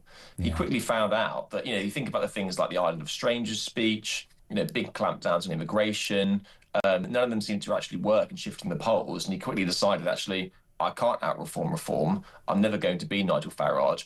On the meanwhile, I'm losing droves of my voters on my leftward flank, and therefore I'm going to start doing stuff like talking more about diversity. I'm going to start calling reform racist. I'm going to start cozying up to the European Union again. He's seeing charismatic people like Zach Polansky tearing chunks out of his base, and therefore I think he feels that the only way he can survive is by pitting himself as the left candidate against probably Nigel Farage or Kenny Badenoch next time round. And that's what we're talking about, where you sort of have cuddly language like diversity. You saw that really start at the Labour conference speech, where he made a big pitch about calling reform racist and saying that British values are anathema to what Nigel Farage represents. I think that goes down pretty badly in the country, if I'm honest. And I think that it actually paints him as more out of touch than he believes. And I think as a strategy going into the next election, it's very risky, because if he's pitching himself as I am not Nigel Farage candidate, people might go, but actually, if Nigel Farage is the anti-government candidate, I might go for that one and not you. I think it's very interesting as well to be picking up on, and I said this to Richard Tice earlier, to be picking up on, it's not, reform is not British. I would respectfully suggest that, I'm going to sneeze, which is really embarrassing, but I would respectfully suggest that that's entirely the wrong take. And yes, of course you're right, some degree of diversity. But you and I both know, Jack, that we've got to a point where if you go for a job, it's not on ability anymore. It's on about how many boxes get ticked. It's about promotion happens like that. We seem to be, and I said it just now to somebody else, we seem to be in a position in this country whereby those who do everything as we were brought up to do properly, pay your tax, go to work, don't shoplift, don't break, all those sort of things, are in fact penalised. And I think that's why the mood of this country has changed. I'm sure there are still many people, quite rightly, who hate the disparity between the rich and the poor and the divide. I get all of that. And that's what the Labour Party used to do. But I see a man who seems to change. You talk about third regeneration. He seems to change so often because he doesn't actually have in his DNA any belief or plan going forward. And I said it to you, I said it to loads of people during the election, and we had to be careful because of, when we're broadcasting, that. He seemed to make, I said this to you, he seemed to make his tent so big and invite so many people in that when you get the prize, you spend your entire time looking over each shoulder, front, left, and there's no conviction. I don't believe that this man believes anything. I think he just flows with the wind. I really do. Sorry, Jeremy, my audio seems to have suddenly gone. Are you there now? Can you hear me okay? Sorry, one second. Don't worry. Is he there? Oh, look at that. Is that back? Is that yes, working? I can. Can you hear me? Sorry, yeah, suddenly something weird popped up on my iPhone. Probably one of those other newspapers that's jealous of your wonderful writing ability. He doesn't seem to me to have that sort of, I don't know, I believe in this and I'm going to do it at all costs. Yeah, and you know what? I think that, and I've said this in this show before, but I think that it's the issue of fairness, which I think goes to the crux of why people are turning off Keir Starmer and potentially looking elsewhere. Because as soon as he came in, people saw him take winter fuel payments away for pensioners and then increase money for train drivers. They see hotel migrants getting freebies, bed and board, Aspen cards and the rest of it while they're struggling to make ends meet. They are getting up for work at 5 o'clock in the morning, as you often like to say, while welfare payments are going up. And it doesn't seem that there's been anything to alleviate that sort of inbuilt unfairness in the British system, which, to be fair to Starmer, has not just happened under his watch. I think it's happened for a long time now. And that is why, while Starmer is the most unpopular Prime Minister in history, the last most unpopular Prime Minister was Rishi Sunak. And the one before that was Liz Truss, and then Boris Johnson, and then Theresa May. And it goes on, and I think it speaks to, yes, I think there's a unique unpopularity about Keir Starmer, but people have become pretty fed up with politicians for quite a while now. And I think that is because they just have seen a system that isn't working for them, but it's worse than that, because the politicians come in and they say they're going to fix it. You think about the tens of thousands migration, the David Cameron, it's really sort of started since then, where people come in, they make these grand promises, and it's that sort of patronising phrase I keep using, the democratic disconnect, where people vote for something and then nothing seems to happen, or in fact the opposite seems to happen. You think about them saying they're going to rein in the welfare bill. Labour made a big pitch about this in opposition and said, well, actually, we're the only ones that can do it, really, because we can actually take the vested interests of the Labour Party on board with us. We can take the unions with us on side and actually do this. And of course, as soon as they come in, they bottled any chance of welfare and reform, essentially, I think, for a generation now. And so it's that sort of, I think, inbuilt unfairness in the system, which nobody's addressing, which is making people turn to other parties. I couldn't agree more. Right, quick fire round, because you're a busy man. Back to work today. Quick fire round. On that Kunzberg interview, a few questions. Does he last 12 months? Keir Starmer, yes or no, Jack Elsom? Do you know what? If I was a betting man, I would say yes, only because I would not underestimate the ability of the Labour Party to make a hash of trying to get rid of him. And I think that is what is keeping him in place at the moment. I think that after May, when they're going to be walking into the gunfire of those pretty dreadful local elections we're expecting for Labour, the ones they haven't cancelled, then I think that there will be enormous pressure and groundswell for him to go by much of his parliamentary party. It's whether or not a big hitter feels they have enough support to break ranks and actually try and amass those 81 MPs they need to force a leadership ballot. Many of them will feel very uncomfortable doing it 18 months on from Labour's election victory. I think it depends about who it is, because, you know, there are some calls for Wes Streeting to go first, because then he doesn't allow rivals like Andy Burnham or Angela Rayner time to be able to summon their support. But at the moment, Wes Streeting, I don't think, has the support of the party members who ultimately decide who then becomes the Prime Minister and Labour leader, because he's seen still as much more of a Blairite and pretty opposite politics to lots of the very left-wing Labour membership. So, yeah, that's a very long-winded way of saying, I think on the balance of probabilities, I think he probably will be. But ladies and gentlemen, that is a journalist for you. That was the quick fire round. It was yes or no. It lasted 3 minutes. Right, next. I love you, Jack Elsom. Is Starmer in trouble over the Egyptian activists he welcomed back into Britain with that tweet? It turned out to be an anti-Semite and a revolting human being. Yes. Well, you can give me more on that. You've just gone yes. Why? Because again, I think they're trying to blame the machine and the civil service for this. And listen, I do understand that every government faces problems with Whitehall groupthink and delays and dithering and vested interests. And there's a very good article in the Times by Keir Starmer's former advisor, Paul Ovenden, about this the other day. But ultimately, the buck stops with someone, and that is Keir Starmer. If it had genuinely been an oversight, one, delete the tweet which says that he is delighted to welcome this man back into the country. Absolutely. And two, give a wholehearted apology about it. Say, I'm really sorry, I didn't know this. We're looking into it. I've deleted that tweet. I retract my words. And we're going to try and take action about it. But we've had a pretty mealy-mouthed response saying, oh, nothing to do with me, Gov. We'll hold a review into it. And I think that the public who are looking at this are probably owed a bit more than that. Final one, and we love you for being on, mate. Really appreciate it. I know you're busy. To you, what does being British mean? You asked me that at the start. I know, I'm just seeing if you're awake. Thank you very much indeed. See, Jack, I thought you could do that very quickly. Mate, thank you for coming on, really appreciate it. And I didn't mean it about the possible engagement. That was Christian Mitchell, executive producer of the Jeremy Kyle Breakfast Show. 23 minutes to 9 o'clock. Tim, lovely to see you out of bed, really. Tim, he said, I've just had an enlightened moment. Listen to this. Roses are red, violets are blue. If you're truly British, Starmer hates you. Never a true word said in sense. What is it? Oh, listen, loads to do. Next, you can't do a brand new breakfast show with the voice of the people without him. Peter Bletchley, next on Talk. Coming right back.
Across the UK, on DAB+, on YouTube, on your mobile, and on your side.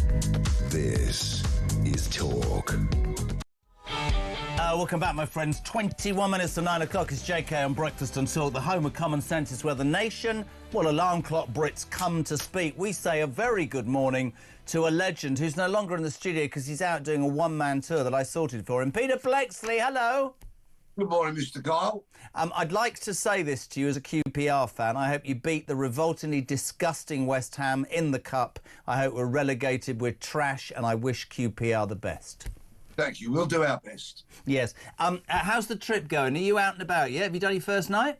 My first date is this Thursday, the 8th of January, at the Churchill Theatre in Bromley. Are you nervous?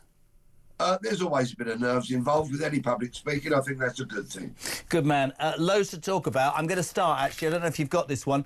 Page 9 of the Daily Telegraph frightens me and should frighten everybody. Shoplifters in this country, under this government, under what's happened, are almost certain, Peter Bleksley, to avoid prison. So the message is, go and nick stuff from shops. Nobody will do anything about it.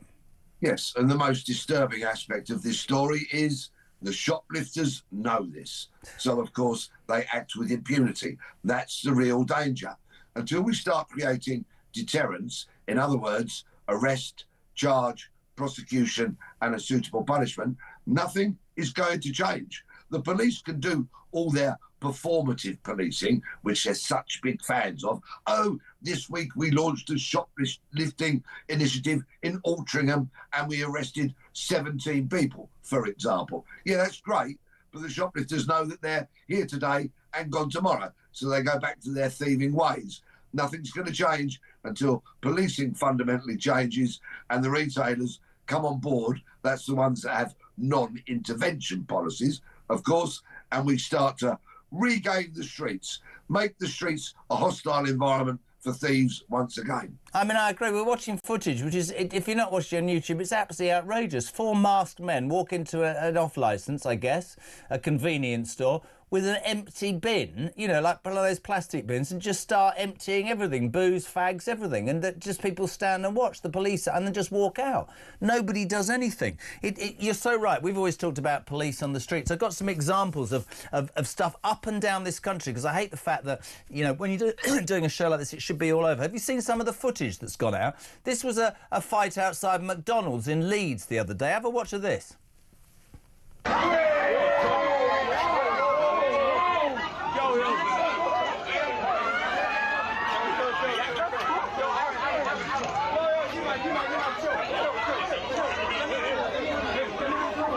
Well, that was Leeds. This is what happened in Waterloo. Have a look at this fight. Just have a look at this one. This is even worse. I mean, it's just there's no police in sight.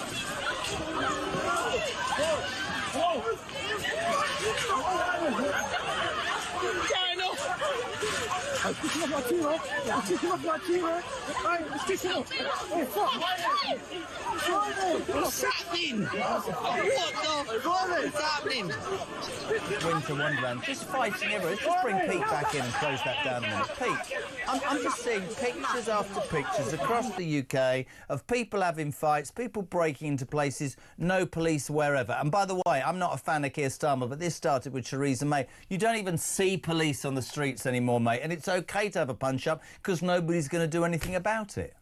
Exactly. You've nailed it. And you see, the people to blame are the senior police officers of the last 20 or 30 years, because what they've decided, in their complete lack of any wisdom, is that patrolling the street, that Bobby on the beat, is a waste of time, because that's what their academic chums from universities told them. They did some research and they said patrolling the streets isn't actually, when you can't measure it on a spreadsheet, so it's ineffective. Absolute hogwash.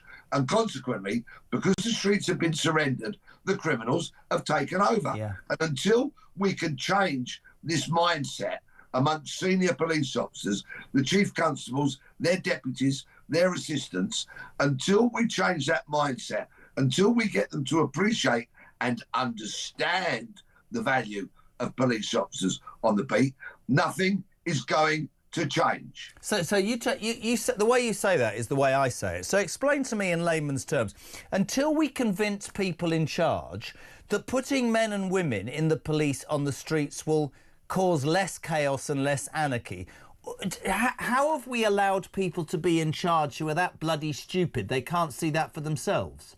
OK, well, I've heard their words. I know what they say by way of trying to excuse themselves. What they say is, OK, so Bobby's on the beat worked in the 60s, the 70s and the 80s, possibly. Right. But then what happened was policing had to start looking at matters that happen behind closed doors.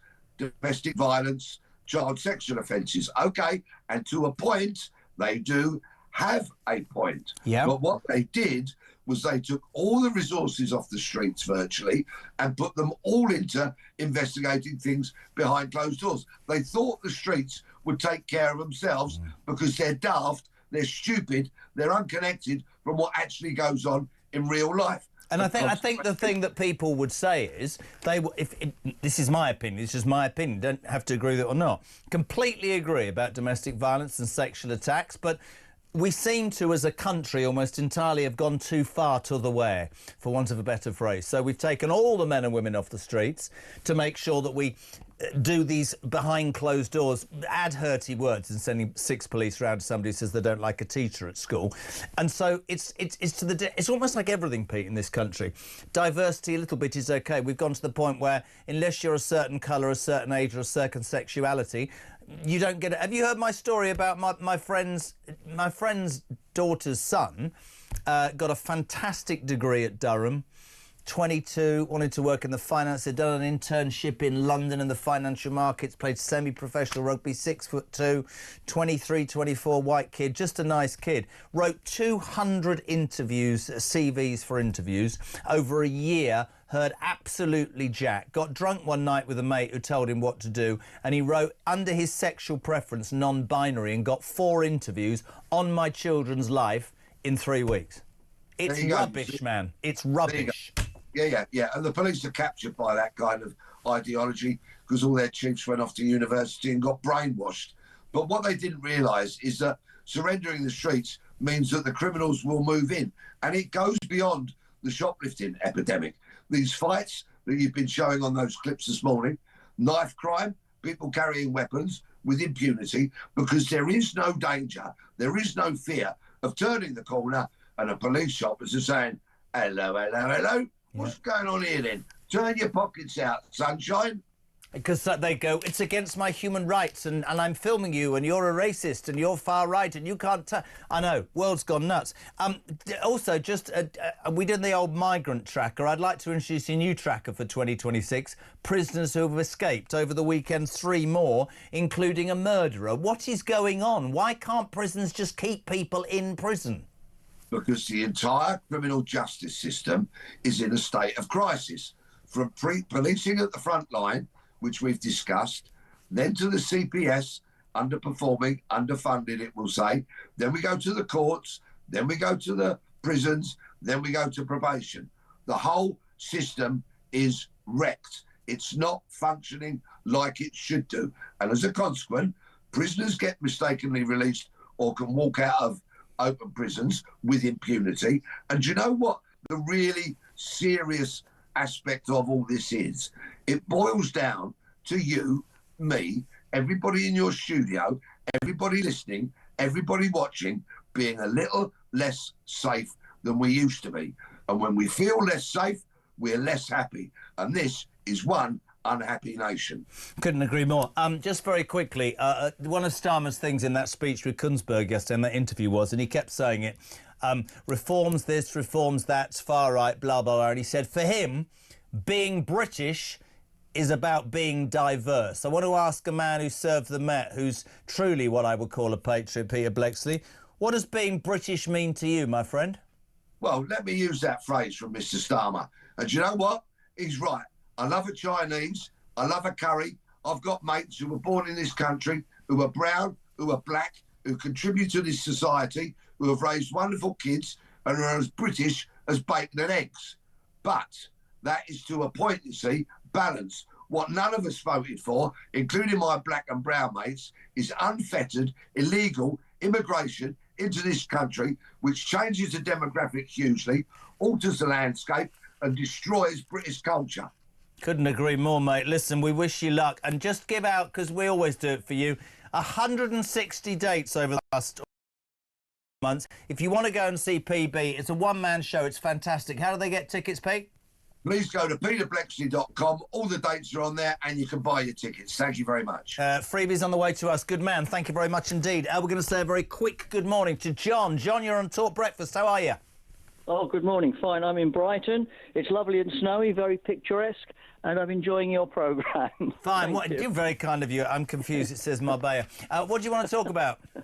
OK. Well, usually I agree with everything your people say, especially Peter there, but I'm sorry I have to disagree about this shoplifting issue. The reason why this shoplifting is going on is because if the police intervene or the security guards intervene, they will be prosecuted. The courts are so lefty-orientated in this country. Tony Blair managed to fill up the whole legal system with a load of lefties, and as you know now, Keir Starmer is going to recruit a whole load of magistrates, and you can imagine what political persuasion they will be. I'm not disagreeing with you. I guess what Peter and I would say to you is we've got to a point where, listen, when I was a kid, you were scared of the police tapping you on the shoulder or taking you home to your mum. And that we was had a fact. Respect for them too. Absolutely, but there is no respect, and that comes from there being none on the street. That comes from the rules that they can't do this and they can't do that. We're as soft as what's it from top to bottom, and that's the problem. The police should be feared. I'm sorry if people don't like that, but if you break the law, you should be punished. If you get found out you've done a crime, you should be put in prison. You shouldn't be allowed out after a week. I mean, what was that story we were talking about? I don't know if you heard this earlier with Poppy or was it Sarah? I don't know. A criminal guy, this is obviously an illegal migrant, sadly, was put in jail because he broke the law, right? After a couple of months, so traumatised was he by the experience of court, or jail rather, that he paid, or rather got us to pay for a human rights lawyer to sue the Home Office, and they've given him £250,000 because of the trauma of jail. It's nuts. You broke the law. Deal with it. I don't listen. I don't disagree with you. I really appreciate your call. John, what is it, 9 minutes to 9 to the break. Paula, hello.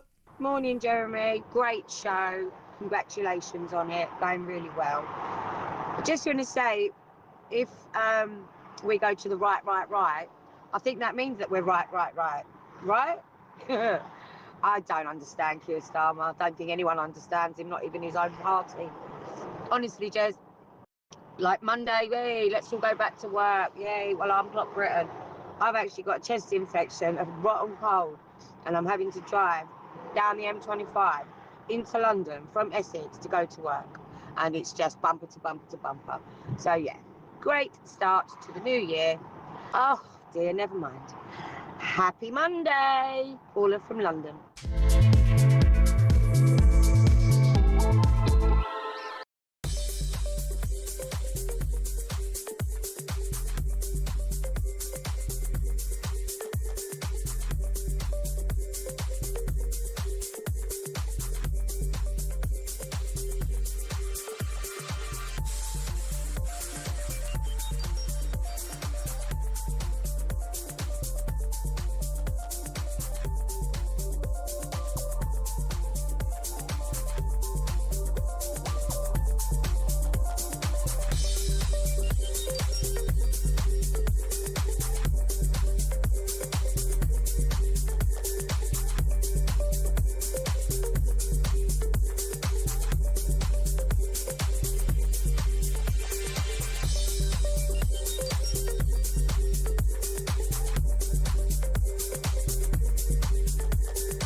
I was sat in the tent and he was showing me through photos of his phone, scrolling through. This was barbaric, horrific stuff. Blokes going through walls in vehicles and then jumping out and shooting everyone. His WhatsApp picture was him with a mask on, with a gun like that. You're in a tent with this guy? I'm in a tent with this guy, and actually he's just showing me this stuff. I'm just thinking, this is not the kind of bloke you want to be coming to the UK.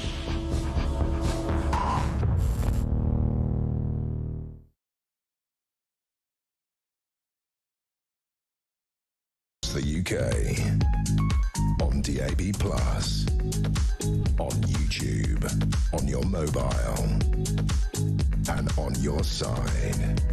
This is Talk.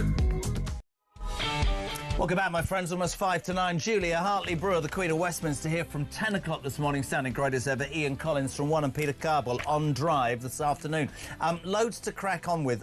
Trevor Kavanagh, Matthew Torbitt go head-to-head in the next hour. We've loads of stuff. I just want to remind you, though, we just threw this out about an hour ago. Starmer yesterday saying to be British is to be diverse. He didn't say it like that. I'm just doing it. It gets me through the morning. What does being British mean to you? Good morning, Jennifer. Starmer does not know what a woman is, so how can he say what it is to be British? I'm a 73-year-old widow, struggling to keep my head above water on the lowest state pension, having worked every day of my life. Tasha's in Bexhill. Being British is about being fair but tough. It's about manners, morals and Christian values. I'm not a Christian, Jez, but I believe strongly in cultural and Christian values.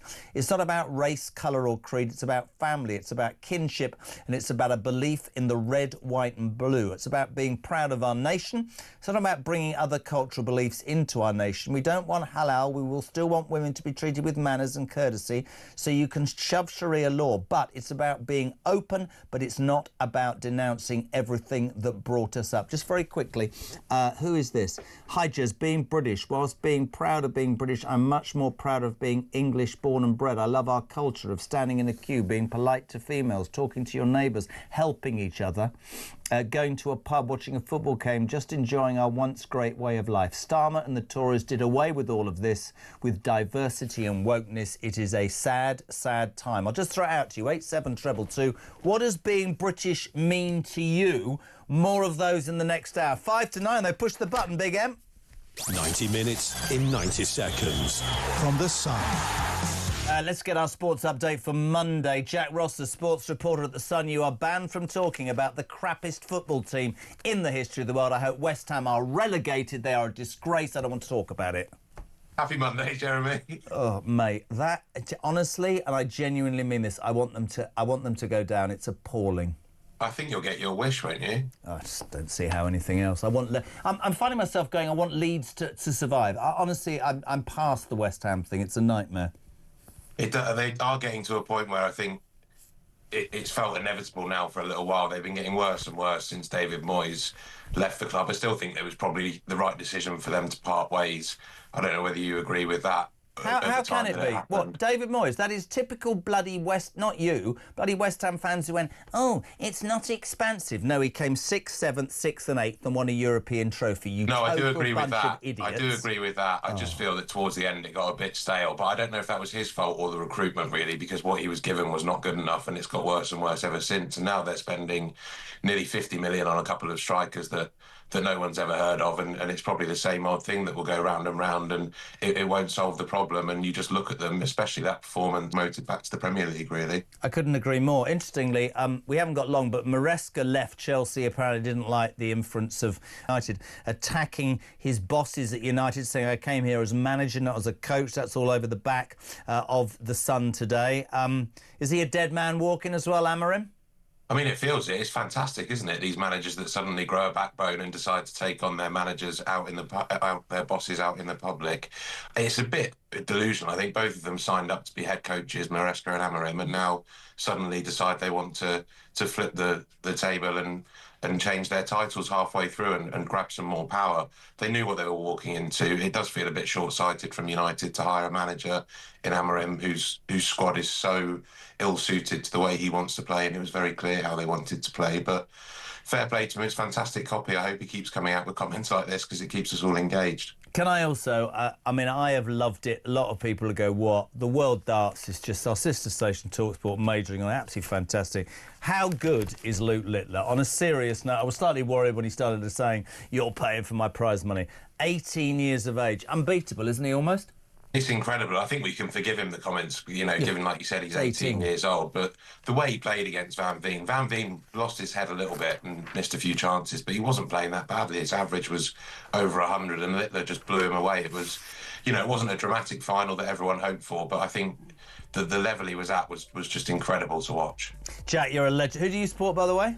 Southampton, so we won't talk about yesterday. 4-0.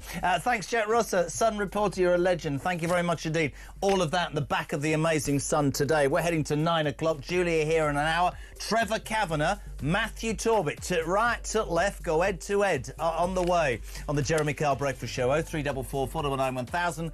87222 for your text. What do you think makes you British? What is it about being British? News is next.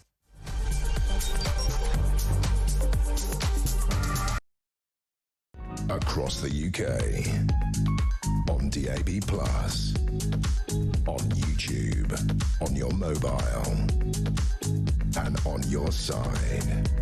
This is Talk.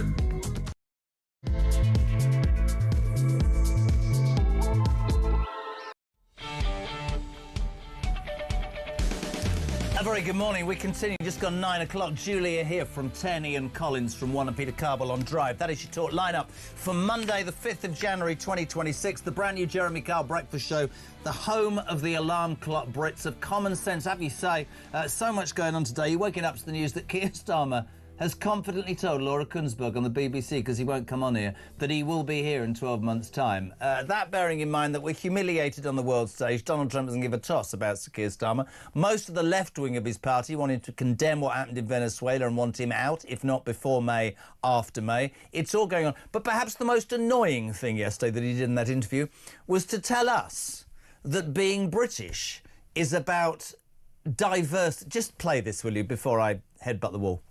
The next election is going to be about a question of what is it to be British? And I believe to be British is to be compassionate, reasonable, live and let live, and diverse. And I am proud to serve our diverse country and all of its parts. It is British to be diverse. Very interesting. Pete says to be British is to ignore rubbish touted by left-wing haters of this country, especially the farce of a Prime Minister. He also talked about the threat of reform and made it absolutely clear in his mind to us that reform, if elected, would go to the right. We've had several people text going, well, it would be right. No, I'm not condoning that. And that as far as he was concerned, they would deliver toxic, diverse, racist, right-wing madness. Jeremy, good morning, Jeremy. Morning, Jezza. Great to see you on your new show. From another Jeremy here in snowy Newbury. Yeah, just thinking of Keir Starmer there reminds me of the Beyonce song. To the left, everything you own in a box to the left. What a ridiculous plonker. Have a good day, mate.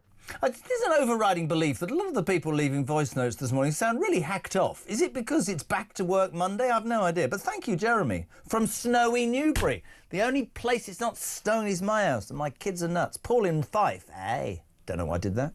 The Americans have with complete ease taken out the corrupt leader of a South American country at the same time as our so-called leaders can't bloody well find anybody that's anything to do with a people smuggling gang.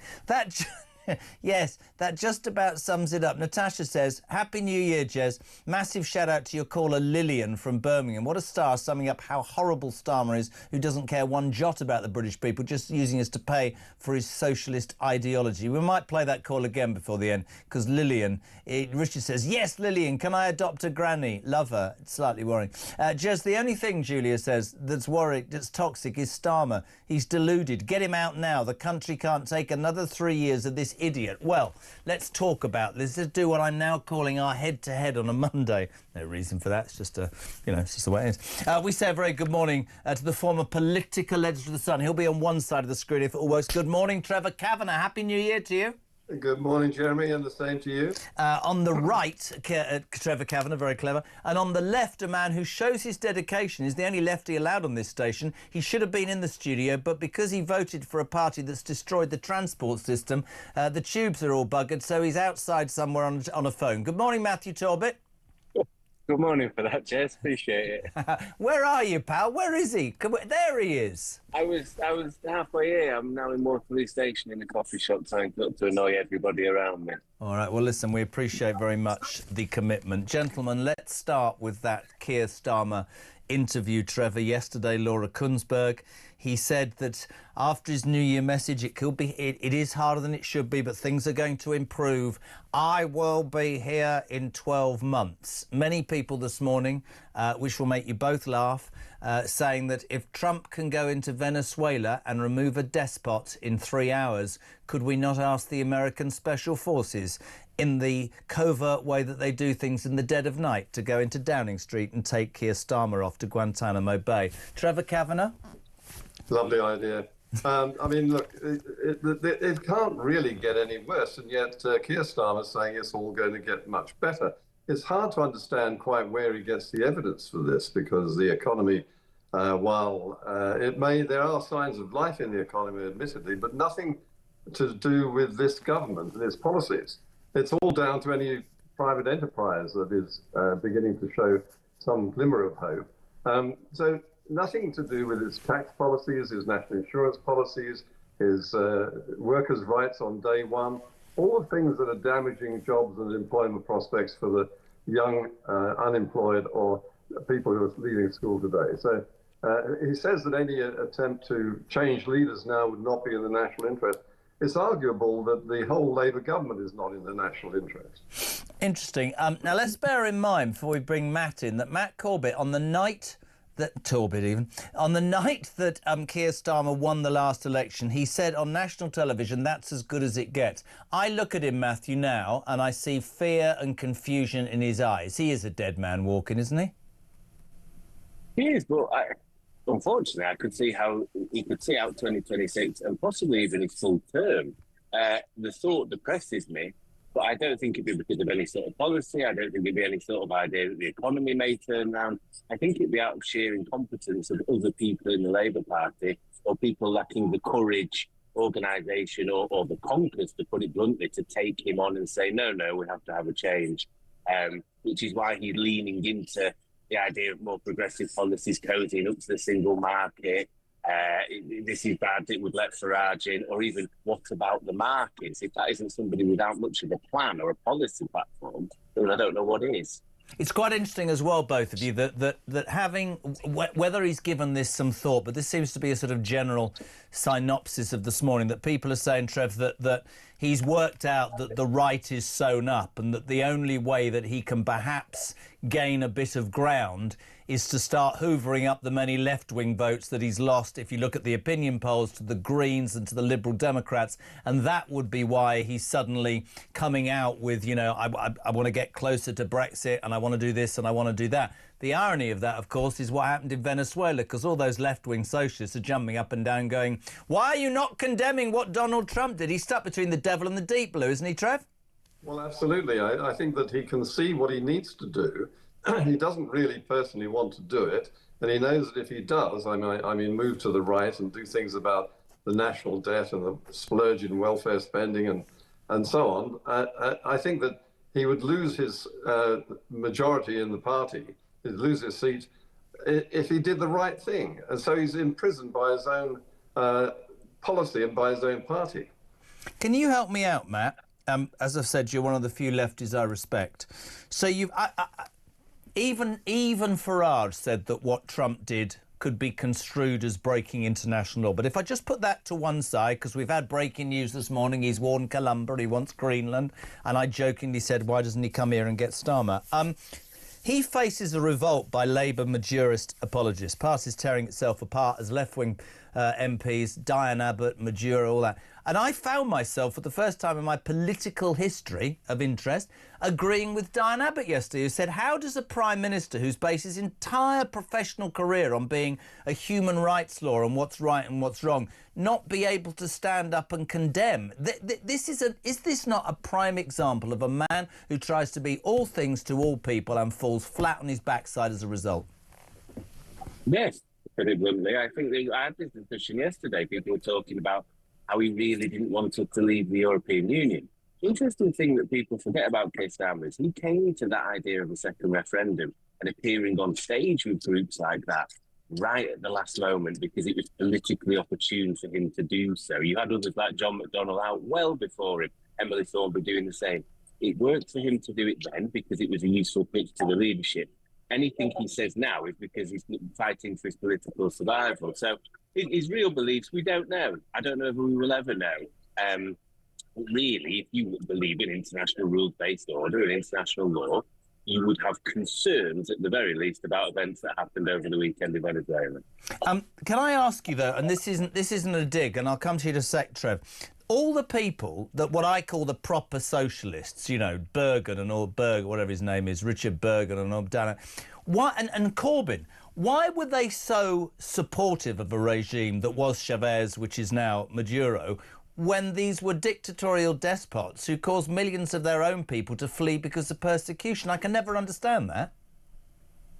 I think it's ideological blind spots. I think, look, listen, I'm on paper a socialist, but if somebody's a wrong, then they're a wrong, and it doesn't matter whether you're doing it in the name of whatever ideology you could proclaim to speak for. And the idea is you're probably not really what you say you are. So I think for them, it's the dying embers of a world they wish that was a thing, and therefore they'll go out. Or it's the same as anything. It's tribalism. If you're on the blue team, you'll go out and back your blue mates until it isn't useful politically. The same on the red side, and it's stuff like that. And I think it's a lack of independent thinking. Really, it's sad.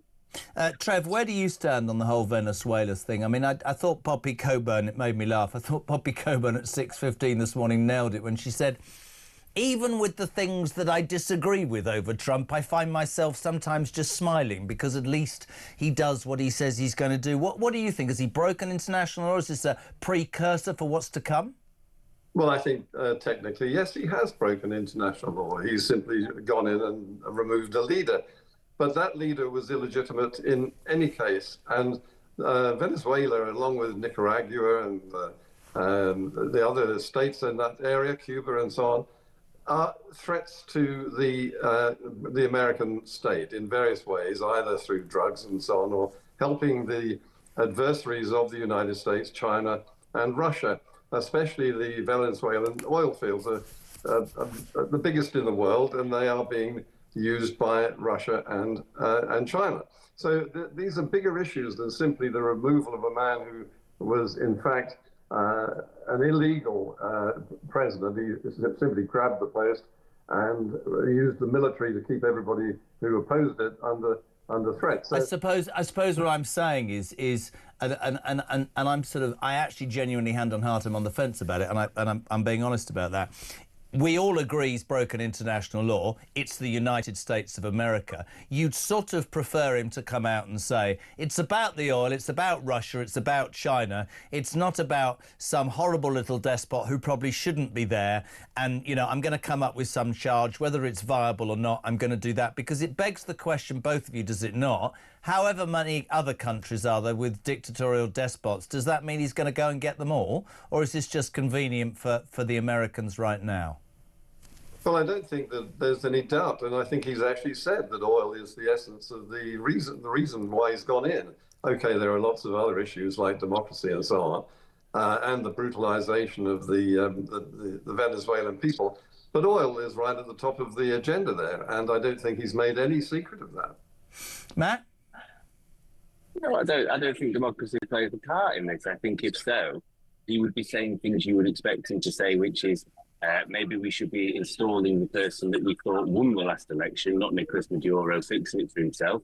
Maybe we should be having elections in 60 days. All we currently know at the moment is the oil people are going in, and that is it. So I think it's fairly clear that the reasoning for it, I think my concern more broadly is, what does this legitimise? What is to stop Vladimir Putin going, we're going to go and collect Zelensky now? What's happened with China and Taiwan? And maybe there isn't anything. Maybe there wasn't any rules at all, really. We've all just pretended all along. But it's dangerous, very dangerous, I think. And that's not to say that Nicolas Maduro was not an awful man that the Venezuelans for a long time have wanted it's to the get precedent.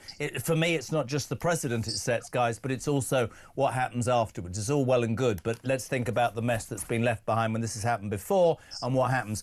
Trev, can I just, with both of you, just go on to this other thing that is really winding my lot up this morning. The PM is being accused of a new Brexit betrayal as he plots a return to the single market. He said he wanted to pursue even closer alignment with the single market.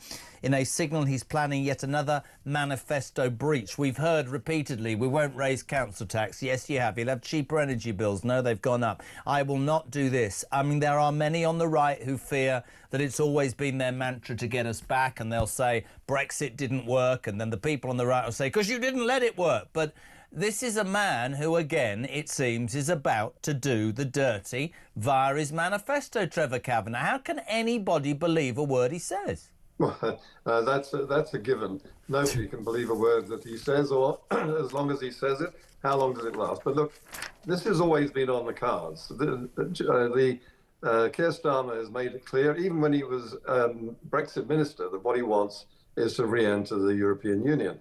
He then, as we've been told this morning, wanted a second referendum. Now, had he the courage to say we are going to have a second referendum, then I think we would have to accept that as Prime Minister, he's entitled to do so. But he's not. He's doing it by stealth, by the back door.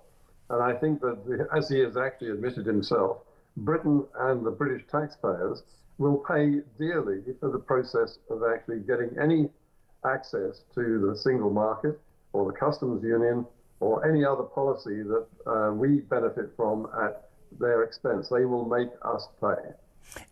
Matt, I know you're probably smoother on Europe than perhaps Trevor is. Many people on your side of the fence would say the reason we've got mass immigration, the reason that we've got the problems that we got, is because we left the European Union. Do you think the British public will swallow the Labour government cozying up to them? No. Sorry, you're talking to me. Sorry, no, sorry, Trevor. Sorry. You go ahead.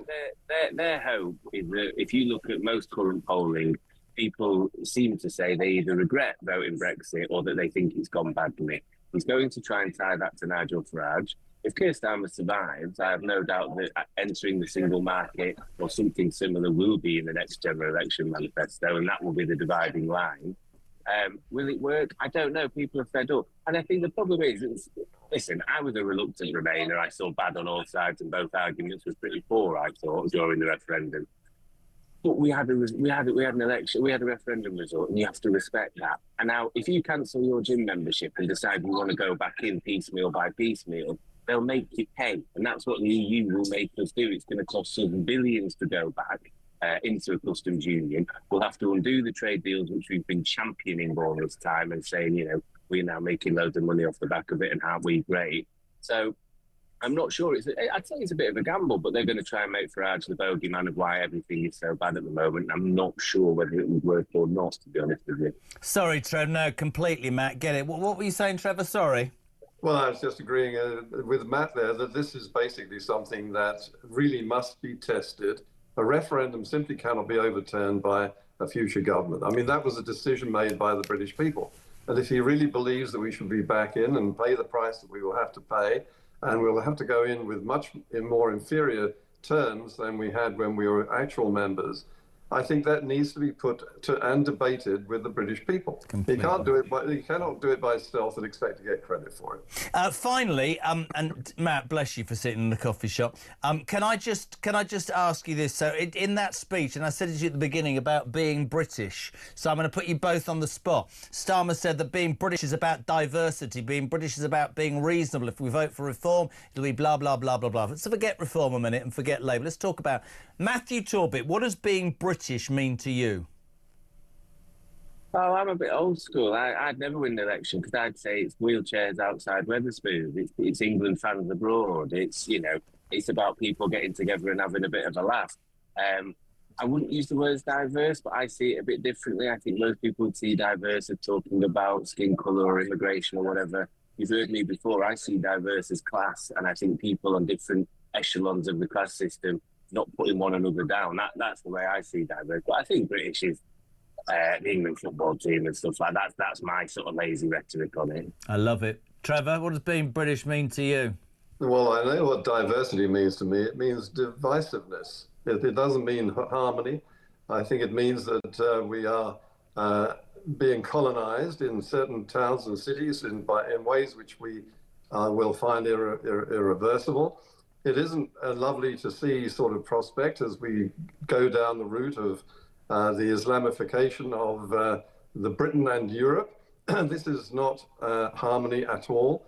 And diversity will, as I say, be the result of division. That is not Britain as we've known it, all three of us. I said earlier, I don't know what you both think, just to finish, I think that we've got hung up on the word because I think we've done what we've done so often in so many things and gone too far. We talked to Blexley earlier. There's now absolutely no policemen and women on the streets, and shoplifting, if you read the Telegraph, you know that you're going to get away with it. People are walking into off-licence with bins and just doing it, and the people are stood there because the police ain't coming. I don't like prejudice at all, but we've gone to a point now, and I told the story earlier about a friend's son-in-law who tried for a year to get a job. And then a mate of his jokingly said, put down non-binary under sexual gratification. He got a first-class honours degree, semi-professional rugby player, and got 4 interviews in 3 weeks. We've gone the other way now. We've gone the other way that anybody who would consider themselves, Matt, normal English born here, whatever, is at the back of the bleeding queue. So I'm open to people being integrated, but it's gone, to me, it's gone mad. And so when people hear the word diversity, they go, oh, my God. Listen, what can I say? This is going to be a regular thing. Trevor Kavanagh, in the warmth of his home, having had a latte and some toast, and poor Matt Corbett on his own in a cafe, can't even afford a coffee. Put it on expenses, Matthew. Guys, thank you so much indeed. We'll see you next week. Thank you for that. Matthew Torbett and Trevor Kavanagh on Talk Breakfast. Julia's here at 10 o'clock. By God, it's busy this morning. Still to come, we're going to release the identity.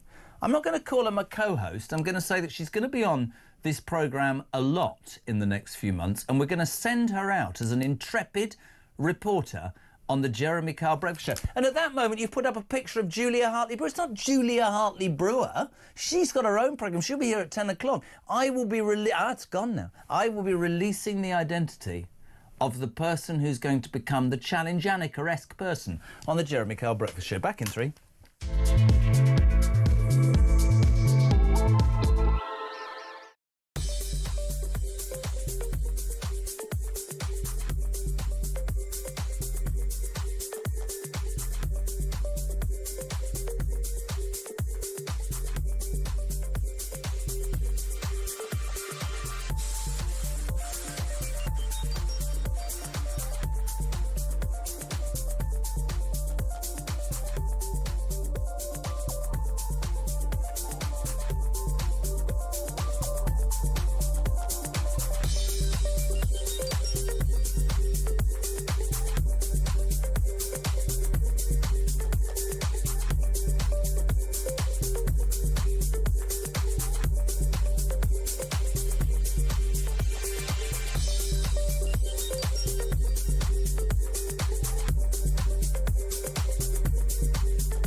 Across the UK, on DAB+, on YouTube, on your mobile, and on your side. This is Talk. A very good morning, 9:25. We're live across the UK. We just picked up on something that Starmer said yesterday, which is basically what he thinks. I'm going to play it again. This is what Keir Starmer thinks it means to be British, ladies and gentlemen. Have a listen. The next election is going to be about a question of what is it to be British? And I believe to be British is to be compassionate, reasonable, live and let live, and diverse. And I am proud to serve our diverse country and all of its part. It is British to be diverse.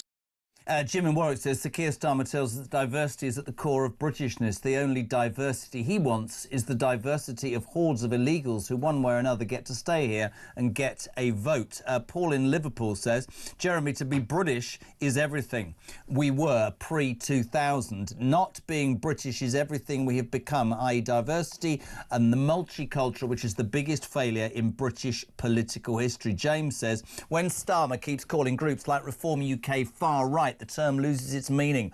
Words that serious should be used carefully, because if they're thrown at anyone who disagrees, people stop taking them seriously. That makes it harder to spot and challenge real extremists, whilst also shutting down fair debate and turning politics into name-calling rather than honest conversation. Ooh.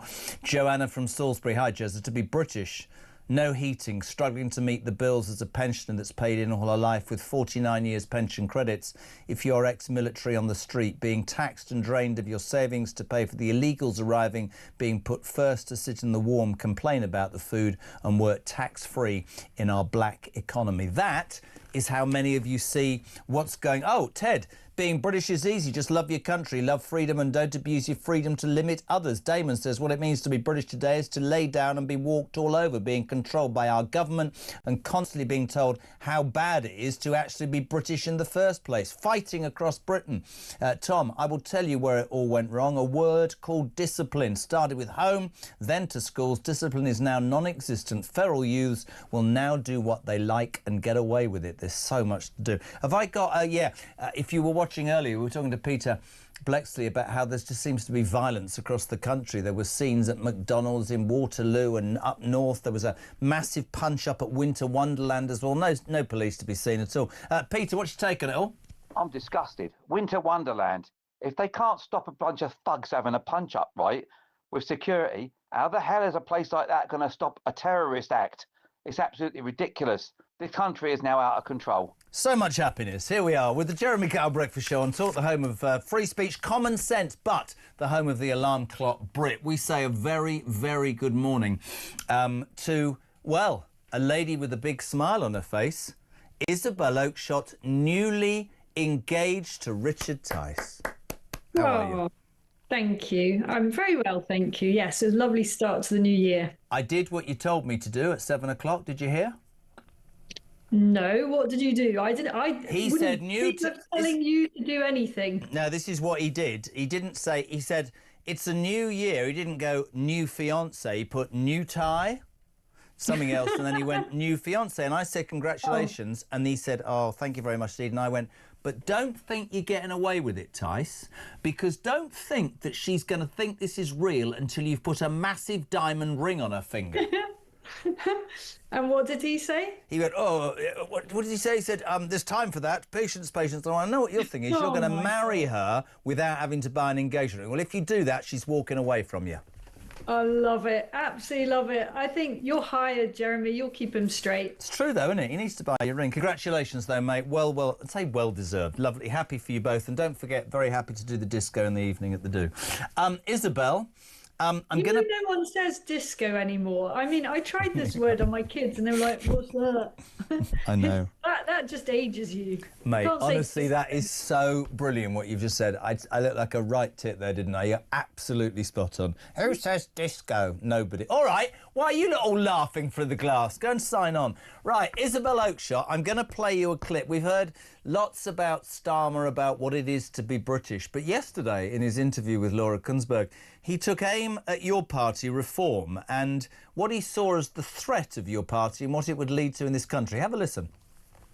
It'll be a Labour government up against a very right-wing proposition in Reform, and that Reform proposition will be a proposition of toxic divide of this country. The next election is going to be about a question of what is it to be British? And I believe to be British is to be compassionate, reasonable, live and let live, and diverse. And I am proud to serve our diverse country and all of its part. It is British to be diverse. And that is the essence of Britishness. That will be challenged at the next election by Reform, and this country, if Reform wins, will be torn apart in a toxic way. And My strong sense of history tells me that if a right-wing proposition like that gets in with that toxic divide and things don't go the way they pretend they will, and they won't, they will move to the right, to the right, to the right. Isabel Oakeshott, your response to that little look at her, she's got her head in her hands. Oh my gosh. There is so much to unpick there. I mean, what's he talking about? Very right wing, just absolutely ridiculous. You know, the proposals on the reform agenda are really mainstream, and the reason the party is so far ahead in the polls is because they're proposals that people actually want. You know, Keir Starmer there trying to suggest that this is some kind of off the reservation fringe sort of thing. Far from it. You know, if he continues in this tone, then the job for the Reform Party will actually be quite easy, I think. And this fetishization of diversity, you know, banging on about, you know, how being British is being diverse. You know, as Trevor Kavanagh was saying a few minutes ago, this obsession with diversity is actually our undoing. It is the opposite of what it's meant to imply, because if you have, as Keir Starmer referenced there, a live and let live attitude, then what you have is no unity, nothing that unifies everybody, and a total collapse of behavioural standards. And I know that's something that you've been focusing on a bit on your show this morning, you know, this kind of mob behavior, thuggish, yobbish behavior, fights breaking out, you know, as if this is just sort of shrug, okay. Well, that is what is born of a live and let live attitude. We need to return to something quite different, or move forward to something quite different. I thought it was really interesting that he's so stupid to I mean, look, let me read this from Steve in Essex, which I think you'd agree sums it up. He says, classic Starmer, there was a time when I was offended by his far right accusations, but he's so overused it now that none of us are offended or concerned at all. I don't give a toss. He can make what comments he wants. He's not the man who should be running this country. The interesting thing for me, Isabel, is when he talked about divisive toxicity. He's going to do that. He's terrified of the threat of reform. He talked about diversity. He talked about what it is to be British and implied that reform, you know, is not about Great Britain. And as you said it, look, there was a poll yesterday. Do you know about this More in Common poll yesterday? I don't. 16,000 people, big sample. If there was a general election today, based on those 16, the prediction is that reform would take 381 seats for an overall majority. I think the British people, whether they support reform or not, are no longer going to swallow him just dissing Farage and his party as some sort of mad right-wing conspiratorial bunch of nutters, because it's not like that. Because, as you said just then, millions and millions of people are clamouring for change. And whether it's reform or, I have to say this without being sick, the Greens or the Liberal Democrats, you know, one has to do that one once broken. But at the end of the day, this is the 160th poll that reform's led in, and that tells you what the British people are saying. That would be my opinion. But he just doesn't seem to get it, does he?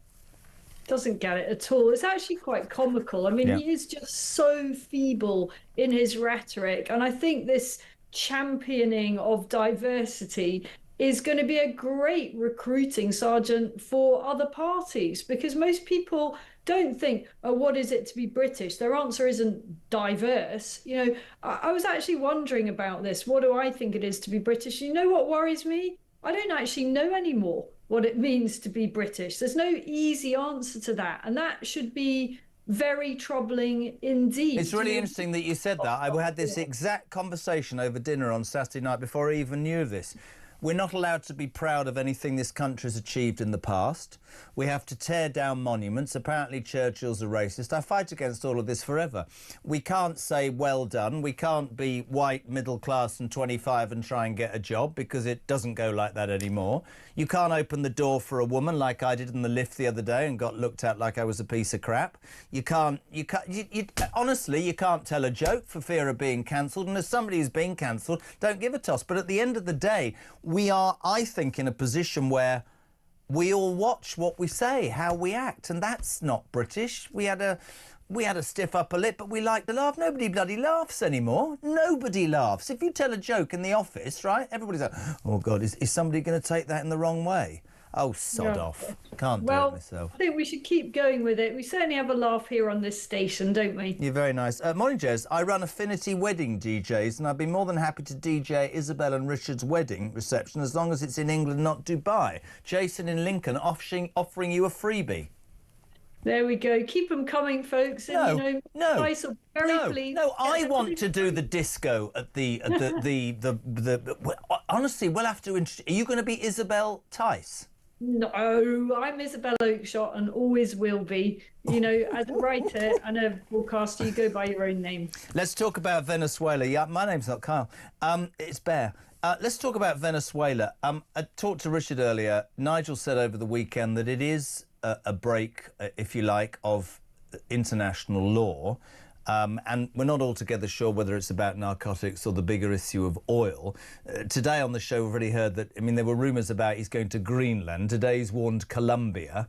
Where do you stand on this? It's a difficult one, isn't it? I mean, it's an extraordinary... I don't know if you saw the tweet from the Americans. They're very proud of what they've achieved. But is it as much about sending a message, do you think? I mean, there's a lot going on here, isn't there? I mean, instinctively, I like the deposing of terrible rulers who are running terrible regimes in which the people of their countries are living in poverty and not benefiting at all from the great national assets of that country, and that is Venezuela down to a T. I think Nigel Farage had it right when he said the approach here was unorthodox, but there may well be good justification for what has happened. I'm not sure about Greenland. I think that's probably a step too far, but I think Cuba is a very interesting one, and the Trump administration is extremely concerned about what's going on there. And inside Cuba, there is quite a lot of anticipation that their country could be the next target. It's fascinating the way that Trump has gone about this, and over in a heartbeat, wasn't it? I listened to his slightly rambling press conference on it, and this is Trump all over, the unpredictability of it, the fact that the world is now on its toes. I think the Iranian regime probably doesn't have very long to last. I think sources tell me within the Trump administration, they're giving it probably 6 months. So there are huge geopolitical shifts happening under this president. It's interesting as well, isn't it? I mean, I wanted to ask you, if you put what you've just said against domestically about Starmer, he's been absolutely slaughtered, as I mentioned earlier briefly, by the left wing of his party. I just want to ask you something, as somebody who understands politics far more than me. All that, these Richard Burgons and these Diane Abbotts and all these people who, and Corbyn, they were, when before Maduro there was Chavez, of course, and they're all Venezuela and they'd raise their red flags. How do those on the left, those sort of communists, as I call them, how do they ally in their brains that millions of people fled that country because of persecution and hundreds of thousands were killed, and that the man that did this lived in a pampered palace and the rest of them were on their arses? How do socialists deal with that then? I don't think that sounds very fair at all. Well, they don't deal with it, do they? Because they don't think anything beyond the surface level. I mean, I have a very good friend from Venezuela and was astonished when she told me that in Venezuela, ordinary people still get food parcels. That's how it works. And they're not good food parcels. We're not talking a nice hamper from Fortnum and Mason's here. We're talking the absolute basics. There's a reason so many hundreds of thousands of people try to get out of Venezuela, a country that has so many assets and yet where people live with very, very few opportunities and, below the bread line. These are the same socialists that probably a great crossover of the pro-Palestinian marches, some of them great rainbow flag wearers who haven't bothered wavers, who haven't bothered recognizing that, in Gaza, you're not going to get away with the kind of diversity and inclusion that they favor. These people on the hard left. They don't actually bother about whether their arguments stack up. Oh, can I just say about the Palestinian marches and the flag wavers and the River to the Sea vile chants? There haven't been any for 2 weeks because all the middle-class students are at home with mummy and daddy for Christmas. Thought I'd drop that in. Isabel Oakeshott, it is such a pleasure to speak to you. I'm going to fire 3 quick questions at you. Does Keir Starmer, he made a big thing yesterday, I'm going to last 12 months. Does he last 12 months, yes or no? No. Brilliant. See, she did it right. Jack Elson went on for hours. Do you think that he will continue to push us closer to the European Union? He'll definitely try, but it's going to make him yet more unpopular. Not a good strategy. And as a newly engaged lady and somebody I love dearly, do you believe there's any truth in the rumour I'm trying to put around that the US Special Forces, in the dead of night, sometime in the future, are going to land in Great Britain, make their way to Downing Street, capture Keir Starmer in his Mr. Men pyjamas and get him out of this bloody country before anybody knows about it? It's a rumour I can fully get behind. Let's go with it. Great to speak to you, my darling. Congratulations on the news of Richard. We'll speak to you very soon. Isabel Oakeshott, Talks international editor. 18 minutes to 10 o'clock. Julia here from 10. I'm going to introduce to you the woman who's going to work with me on this show next.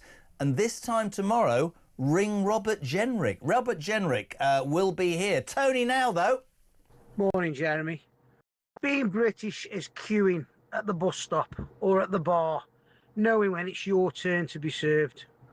Being British is taking seaside holidays in a caravan or camping, going to Blackpool or Torquay or Skegness, walking on the pier and eating fish and chips. Being British is holding the door open for a lady or respecting your elders. Being British is supporting your local football team or your country in the Euros or the World Cup, whether that's England, Ireland, Scotland or Wales. Being British is going to weddings and christenings and wetting the baby's head. Being British is having values and respect for life and remembering the people fallen in the past. Being British is remembering our heroes of war and remembering our history, whether you agree with it or not.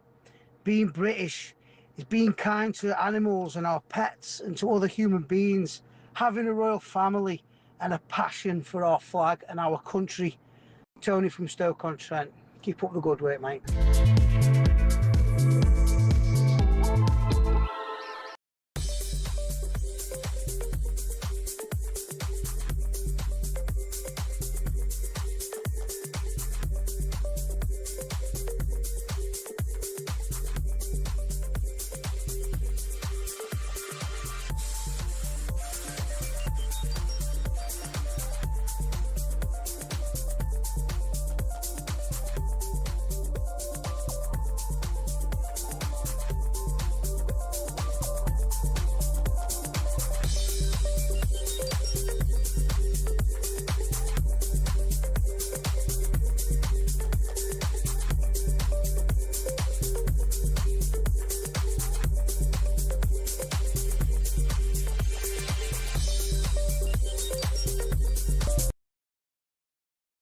Across the UK, on DAB+, on YouTube, on your mobile, and on your side. This is Talk. Welcome back, my friends. 10:15, 15 minutes away from Julia Hartley-Brewer. Ian, as you heard there from 1, and Peter Cardwell at 4 o'clock. Now, a lady who is going to have a very... He done it again, see? Coming up, Julia, I know that. But a lady who's going to have an increased presence on the Jeremy Kyle Breakfast Show and could be coming to a town near you very, very soon. More details will emerge over the next few days. Didn't come to work today because I thought she was going to come here and we were going to talk about it. No, she's in Australia. What are you doing, Gill? Samara Gill in Australia. What are you doing there? It's the breakfast show today. I thought it was next week, Jeremy. It's like we're still in 2025 over here. I mean, I know the Australians are backwards, love, but what's going... No, you're supposed to be here on the 5th. No? What? The 5th? Yeah. Oh, God, okay. I'm a little bit late. Look, I'll be a little bit late, but I will make up for it when I do come. I need to hop on the plane, and that's going to take about 5 business days. So you'll see me on Monday. I love the fact that you've arrived on the breakfast show at 10:15 in the morning with a microphone, a bikini, and a trilby. Fantastic. You're No in. other way. It's been a great show, Jeremy. Seriously, Thank you very I've been much. listening. It's not very sunny there, is it? No, it's really not. I mean, the sun's about to go down. I've been having cocktails. I don't know what's going on anymore. I was meant to be here in London on the breakfast show. It's all everything's topsy-turvy. Can we get this right, Christian? She's supposed to be here and she's drunk in South Australia somewhere. Listen, darling, very quickly, because we are going to say to people, and more will become aware next week, you will hopefully be coming to a town near you, ladies and gentlemen. Just think about all the things that are happening across this country. And one of my bugbears about any sorts of national radio shows that are based in London, and I'm being completely straight, is they become obsessed with London. We want to send Samara out wherever you are in the United Kingdom. I'm thinking about when those very brave women down in Kent, in Epping, when that, you know, the pink ladies started saying, what about our daughters? I'm thinking about the farmers in Wales whose farms are being attacked. I'm thinking about the wind farms up north. I'm thinking about factories closing. Sorry, Christian? Absolutely. I'm thinking about the bin strikes in Birmingham. I want to see Samara Gill with rats running around. I want you to know, and we'll give you more details, that this lady, the intrepid Samara Gill, will be coming to a town, not in Australia, near you in the UK very soon. Have we got any news from Australia this morning? I mean, we were doing all right in the test, and then you buggers started doing better again, didn't you? Yeah, we did, didn't we? And, Jeremy, all you've said is completely right. And I think it's the lost and forgotten Britain that I'm very keen to put an eye on, because they are the ones who are screaming and crying out for justice right now and not getting it. So if we can put any sort of pressure on, give Jeremy a text or give him a call, get in contact, and I will come right near you and actually see what's going on in your town.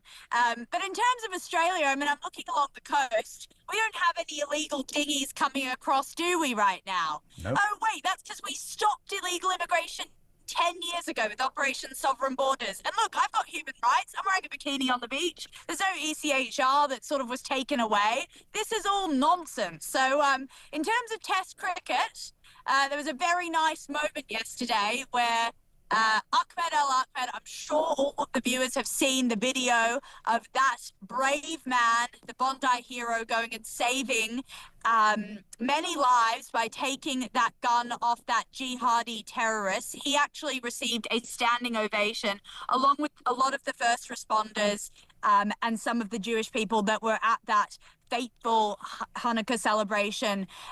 So it was great to see some Australian spirit there.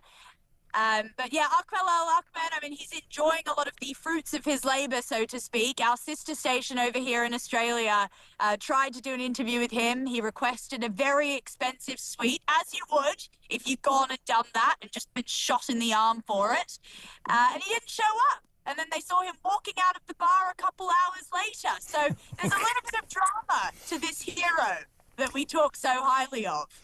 Listen, one thing I want to say to you is, sweet's normal, I understand that. One thing I want to say to you is, I'll forgive you for being a week late. I'll forgive all of that. I'm looking forward to working with you immensely, but I've got a question for you.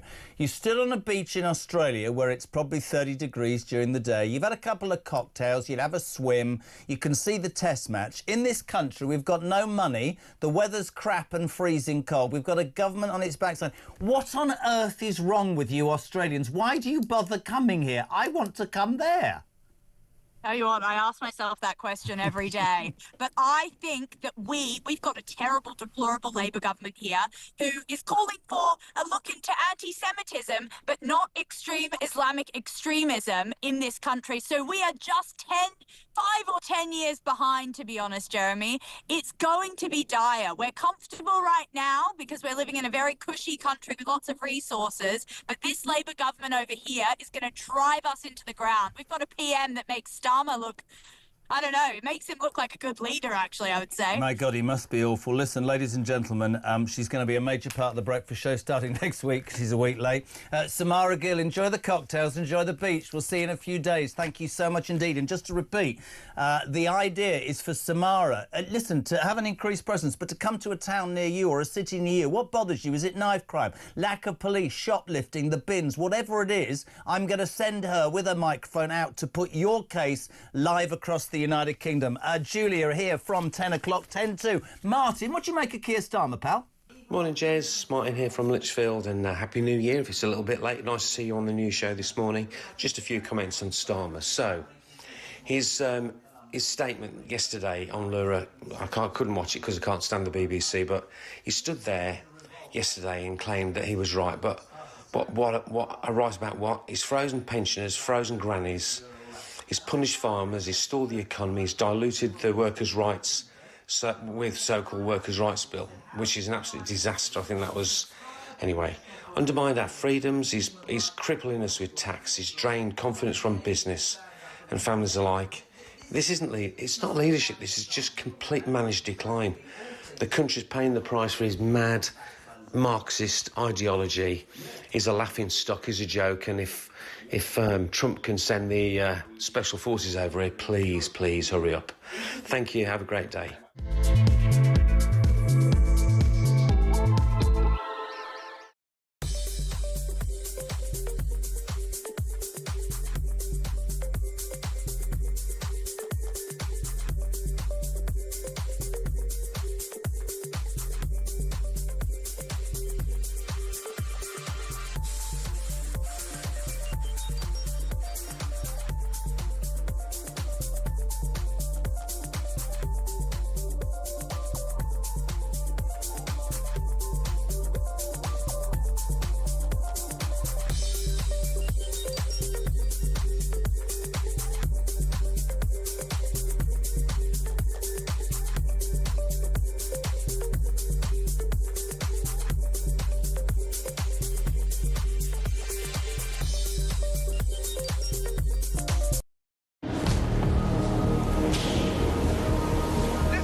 Across the UK, on DAB+, on YouTube, on your mobile, and on your side. This is Talk. Right, 6 minutes to 10. Julia here from 10 o'clock. Should be brilliant. Can I just say to Jeff, you've obviously got the wrong end of the stick. Samara Gill from Next Monday, our roving reporter, he simply texted and put, send Samara to my house. It's not meant to be like that. It's meant to be about things that matter.